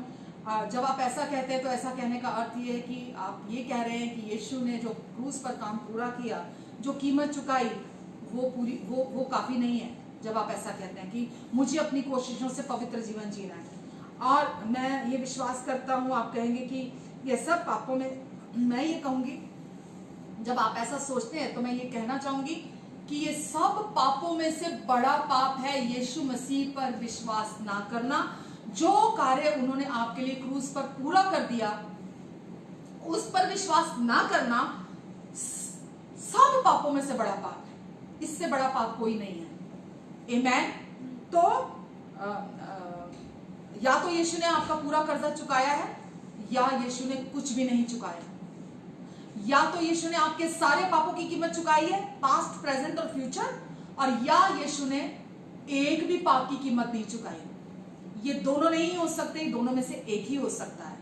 अब यीशु प्लस आप नहीं है, यीशु प्लस आप नहीं है कि आप ये सोचे कि आपका भी अभी कोई भाग है जो आपको पूरा करना है, क्योंकि यीशु के साथ केवल आपको विश्वास करना है जो यीशु ने आपके लिए कर दिया। या तो यीशु है या फिर आप है। हालेलुया। ये ऐसा नहीं है कि आपको अपनी कोशिशों से बेस्ट करना है और उसके बाद आप परमेश्वर के प्रेम और परमेश्वर के अनुग्रह, उनकी दया को पाते अपने जीवन में।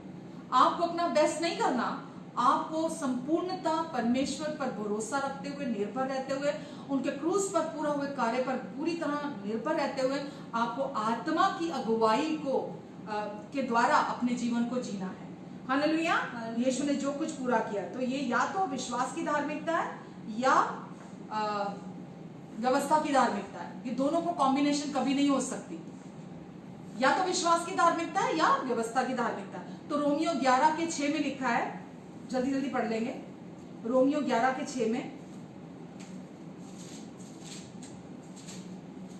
11:6 में, यदि यह अनुग्रह से हुआ है, यदि यह अनुग्रह से हुआ है, तो फिर कर्मों से नहीं, तो फिर ये कर्मों से नहीं, नहीं तो अनुग्रह फिर अनुग्रह नहीं रहा, नहीं तो फिर अनुग्रह अनुग्रह नहीं रहा। तो ये यीशु जमा आप नहीं है, जीसस प्लस आप नहीं है, ये यीशु है या आप है। और ये अनुग्रह से शुरू हुआ, अनुग्रह के लिए है। बिल्कुल आज्ञाकारिता जरूरी है, बिल्कुल पवित्रता जरूरी है, लेकिन ये आपकी कोशिशों पर निर्भर नहीं है, ये फल है, ये परिणाम है। जब आप सही विश्वास करेंगे तो आज्ञाकारिता का सही फल उत्पन्न होगा। जब आप फिर आप केवल व्यवस्था में जो लिखा है उतना ही नहीं, आप उससे बढ़कर प्रभु के आज्ञाओं का पालन करेंगे, तो पवित्रता विश्वास का फल है। आज्ञाकारिता सही विश्वास का फल है। जब आप सही विश्वास करेंगे इस परमेश्वर की धार्मिकता पर, इस विश्वास की धार्मिकता पर, तो इसका परिणाम, इसका फल जो है वो आत्मा की अगुवाई आएगा। और जब आप आत्मा की अगुवाई में चलेंगे, वचन में लिखा है गलातियों 5 में, जब आप आत्मा की अगुवाई में चलते हैं तो आपके लिए कोई व्यवस्था नहीं है आप, क्योंकि जब आप आत्मा की अगुवाई में चलेंगे तो प्रेम, आनंद, शांति, धीरज, कृपा, भिलाई, विश्वास, नम्रता, आत्म संयम, ये फल है जो आपके जीवन से दिखाई देंगे, आपके जीवन से उत्पन्न होंगे। आमेन। तो आपको इसे समझने के लिए पवित्र आत्मा से अलौकिक प्रकाशन मांगने की जरूरत है कि परमेश्वर आप मुझे अपने वचन का, अपने अनुग्रह के सुसमाचार का मुझे अपना अलौकिक आप प्रकाशन दें। और अगर मैं आपको सही बताती हूँ, अगर ये एक बार आपके जीवन में हो गया कि आपने परमेश्वर से वो प्रकाशन मांगा और आपने वो ग्रहण किया और आपने वो धार्मिकता को गिफ्ट के तौर पर इस्तेमाल किया, तो आपका दृष्टिकोण पूरी तरह बदल जाएगा। आप जैसा परमेश्वर को अभी तक देखते थे और जिस संबंध अपने उस रिश्ते को, उस परमेश्वर से संबंधित अपने आप को देखते थे, आपका दृष्टिकोण परमेश्वर के प्रति, आपका दृष्टिकोण अपने प्रति, आपका दृष्टिकोण दूसरे लोगों के प्रति, परिस्थितियों के प्रति पूरी तरह बदल जाएगा। आमेन। ये प्रकाशन के बिना नहीं हो सकता। ये उसी के द्वारा होगा जब आप उस प्रकाशन को अपने जीवन में प्राप्त करेंगे। तो आप जब मैं आपको उत्साहित करती हूँ कि आप उस चुंगी लेने वाले की तरह अपने आप को परमेश्वर के समक्ष लेकर आए, उस व्यक्ति की तरह नहीं जो अपनी दृष्टि में धर्मी था। अपनी दृष्टि परमेश्वर की धार्मिकता पर, जो केवल परमेश्वर की धार्मिकता है, जो हमें गिफ्ट के तौर पर दिल से विश्वास से रिसीव करनी है, और वो धार्मिकता जो केवल विश्वास के द्वारा है, उससे अपने जीवन में हमें ग्रहण करना है। आमेन। आमेन। परमेश्वर का जीवन, परमेश्वर का विश्वास, परमेश्वर की शांति, परमेश्वर का आनंद, परमेश्वर की ब्लेसिंग्स, परमेश्वर का अभिषेक, सब कुछ आज आपके आत्मा के अंदर है। कोई भी, परमेश्वर ने कोई भी चीज आपसे दूर नहीं रखी है, ये सब आपकी आत्मा के अंदर है। आपको अपनी स्व धार्मिकता के द्वारा इस पवित्रता को, धार्मिकता को आपको ग्रहण नहीं करना। आप यीशु के क्रूस पर पूरा किए कार्य के द्वारा आप परमेश्वर के प्रिय हैं, परमेश्वर आपसे अत्यंत प्रसन्न है, परमेश्वर ने आपको धर्मी ठहरा दिया, आपको पवित्र बना दिया, आपको सिद्ध बना दिया, आपको अपना प्रिय, अति प्रिय बना दिया। और अब वो जब आपको देखते हैं, आप में कोई दोष, कोई घटी नहीं है। परमेश्वर की जो कुछ भी परमेश्वर का है वो अब आपके भीतर है, आपके अंदर है। इसलिए आपको परमेश्वर के सामने रोने की, गिड़गिड़ाने की, या आपको अपनी कोशिशें करने की जरूरत नहीं है। सब कुछ आपके भीतर परमेश्वर ने रख दिया। यही अनुग्रह की सुसमाचार की सामर्थ्य है। जब इसे आप जानते हैं तो आपके सोचने का तरीका भी बदल जाता है, और आपको मरे हुए कामों के जो श्राप है उनसे आजादी मिलती है। परमेश्वर आपको पूरी रीति से छुड़ा लेते हैं। मरे हुए काम कौन से हैं? जब हम अच्छा बनने की अपनी कोशिशें करते हैं, दूसरों के स्वीकृति पाने के लिए, आपकी परमेश्वर की स्वीकृति, उनका समर्थन पाने की कोशिशें करते हैं, परमेश्वर के प्रेम को, उनकी ब्लेसिंग्स को पाने की कोशिश करते हैं। हम परमेश्वर इसे मरे हुए कामों की गिनती में लेते हैं, और जो मरे हुए काम है वो श्राप लेकर आते हैं। तो जब आप अनुग्रह के सुसमाचार पर विश्वास करते हैं तो आप मरे हुए कामों के द्वारा जो श्राप आते हैं, आप उन श्रापों से भी पूरी रीति से आजादी पाते हैं, छुटकारा पाते हैं। आमेन। आमेन। तो आप वचन में लिखा है, मैं बस इसे बोलकर खत्म करूंगी। रोमियो 6:14 में लिखा है, और तब तुम पर पाप की प्रभुता ना होगी, तब तुम पर पाप की प्रभुता ना होगी, क्योंकि तुम व्यवस्था के अधीन नहीं वरन अनुग्रह के अधीन है। क्योंकि तुम व्यवस्था के अधीन नहीं, केवल पाप की सामर्थ आपके जीवन से तब टूटती है, पाप की गुलामी से आप तब आजाद होते हैं पूरी रीति से, जब आप अनुग्रह के इस सुसमाचार पर विश्वास करते हैं, इसके अधीन आते हैं, तो ही आपके जीवन से पाप की प्रभुता पूरी रीति से टूटती है। क्योंकि अनुग्रह के सुसमाचार को छोड़ कोई दूसरा सुसमाचार नहीं है। और जब आप अनुग्रह के सुसमाचार के अधीन आते हैं तो पाप की प्रभुता, पाप की अवस्था से आप पूरी रीति से बाहर निकल आते हैं। पाप आपके जीवन में, पाप की सामर्थ्य टूट जाती है और आप पवित्रताई का जीवन जीने लगते हैं बाय एक्सीडेंट। मतलब आपको कोशिशें नहीं करनी पड़ती, बट आप पवित्रताई का और आज्ञाकारिता का उससे भी बढ़कर जीवन जीने लगते हैं। आप अपनी कोशिशों से परमेश्वर के उस स्टैंडर्ड को पूरा नहीं कर सकते। वचन कहता है तुम अपने पड़ोसी से अपने समान प्रेम रखो। व्यवस्था कहती है। कितने लोग अपने समान अपने पड़ोसी से प्रेम रखते हैं? कोई नहीं रख सकता। वचन कहता है यदि कोई तेरे एक गाल पर थप्पड़ मारे तो तू दूसरा भी फेर दे। कौन ऐसा कर सकता है? हम में से कोई भी अपनी सामर्थ्य से ऐसा नहीं कर सकता।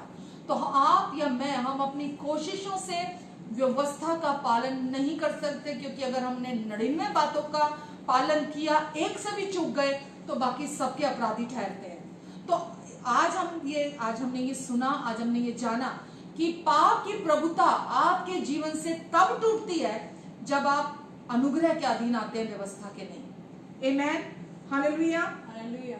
इसलिए यीशु ने कहा तुम सच्चाई को जानोगे और सच्चाई तुम्हें आजाद करेगी। आमेन। ये आपको सच्चाई उतनी ही आजाद कर सकती है, उस डिग्री तक, जब आप उस सच्चाई को जानते हैं। और जब तक आप सुनेंगे नहीं उस सच्चाई, तब तक आप उस सच्चाई पर विश्वास कैसे करेंगे? तो आज परमेश्वर ने अपनी ये सच्चाई आप तक पहुंचाई है कि जैसे एक मनुष्य के द्वारा आप अपराधी ठहरे, वैसे ही दूसरे मनुष्य प्रभु यीशु मसीह के द्वारा आप परमेश्वर की धार्मिकता के द्वारा अनुग्रह आपके जीवन में प्रभुता करेगा और आप इस जीवन में राज्य करेंगे। वैसा ही यीशु मसीह के द्वारा, मसीह के अनुग्रह के सुसमाचार के द्वारा आप इस जीवन में राज्य करते। तो आपको परमेश्वर के वचन को बार बार अनुग्रह के सुसमाचार को बार बार सुनने की जरूरत है, क्योंकि इसी के द्वारा आप अपनी रियलिटी को, अपनी आज की सच्चाई को बार सुनने से, आप जितना सुनते हैं आप विश्वास करते हैं, और सही विश्वास सही जीवन को आपके जीवन में उत्पन्न करता है। तो अनुग्रह ही परमेश्वर की सामर्थ है, अनुग्रह ही सच्चा सुसमाचार है, अनुग्रह में ही परमेश्वर की धार्मिकता है, अनुग्रह में ही विश्वास की धार्मिकता है। अनुग्रह ही हमें बताता है सुसमाचार कि अब जो मसीह में है उन पर दंड की आज्ञा नहीं है। अब जो मसीह में है परमेश्वर उनके अपराधों का लेखा नहीं लेंगे। अब जो मसीह में है परमेश्वर उन पर कभी क्रोधित नहीं होंगे। अब जो मसीह में है परमेश्वर उन्हें कहते हैं मैं तुझे कभी नहीं छोड़ूंगा, कभी नहीं त्यागूंगा, और मैं इस जगत के अंत तक तेरे साथ बना रहूंगा। आमेन, हालेलुया। तो आज इतना ही मैं शेयर करना चाहती थी आपके साथ, और आशा करती हूँ कि आज बहुत लोगों को आजादी मिली होगी, क्योंकि यीशु ने खुद कहा जिसे पुत्र आजाद करता है वो पूरी रीति से आजाद हो जाता है।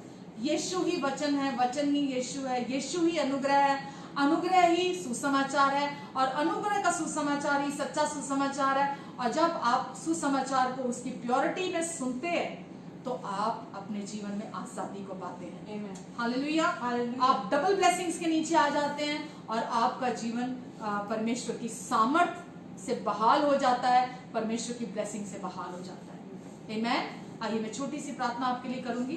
पिता, आज जितने लोगों ने भी वचन सुना, आपने इन सब को अपने वचन के द्वारा आजादी दी है, और परमेश्वर पवित्र आत्मा जी, मैं धन्यवाद देती हूँ क्योंकि जो वचन इनके हृदयों में गया है वो 30 गुना, 60 गुना, 100 गुना फल लेकर आएगा।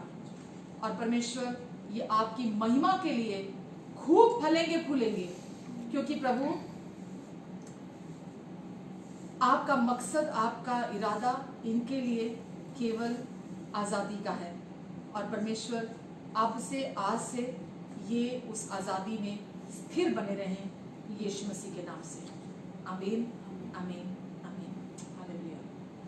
आइए हम प्रभु भोज लेंगे, और जैसा कि वचन में लिखा है कि हमारे लिए ये भी सुसमाचार है कि यीशु ने हमारे लिए अपनी सिद्ध और पवित्र देह तुड़वाई, धन्यवाद देकर, इसलिए ताकि हम जब इसमें से खाएं तो जो भी असिद्धता हमारे शरीर और मन में है, हम आत्मा में पूरी रीति से सिद्ध हैं, लेकिन जो भी असिद्धता, इम्परफेक्शन हमारे बॉडी और हमारे सोल में है, हमारी सोचों में, विचारों में है, वो इस देह में से खाने से पूरी रीति से चली जाए, निकल जाए। और इसीलिए यीशु ने अपनी देह ली और तोड़ी रोटी लेकर।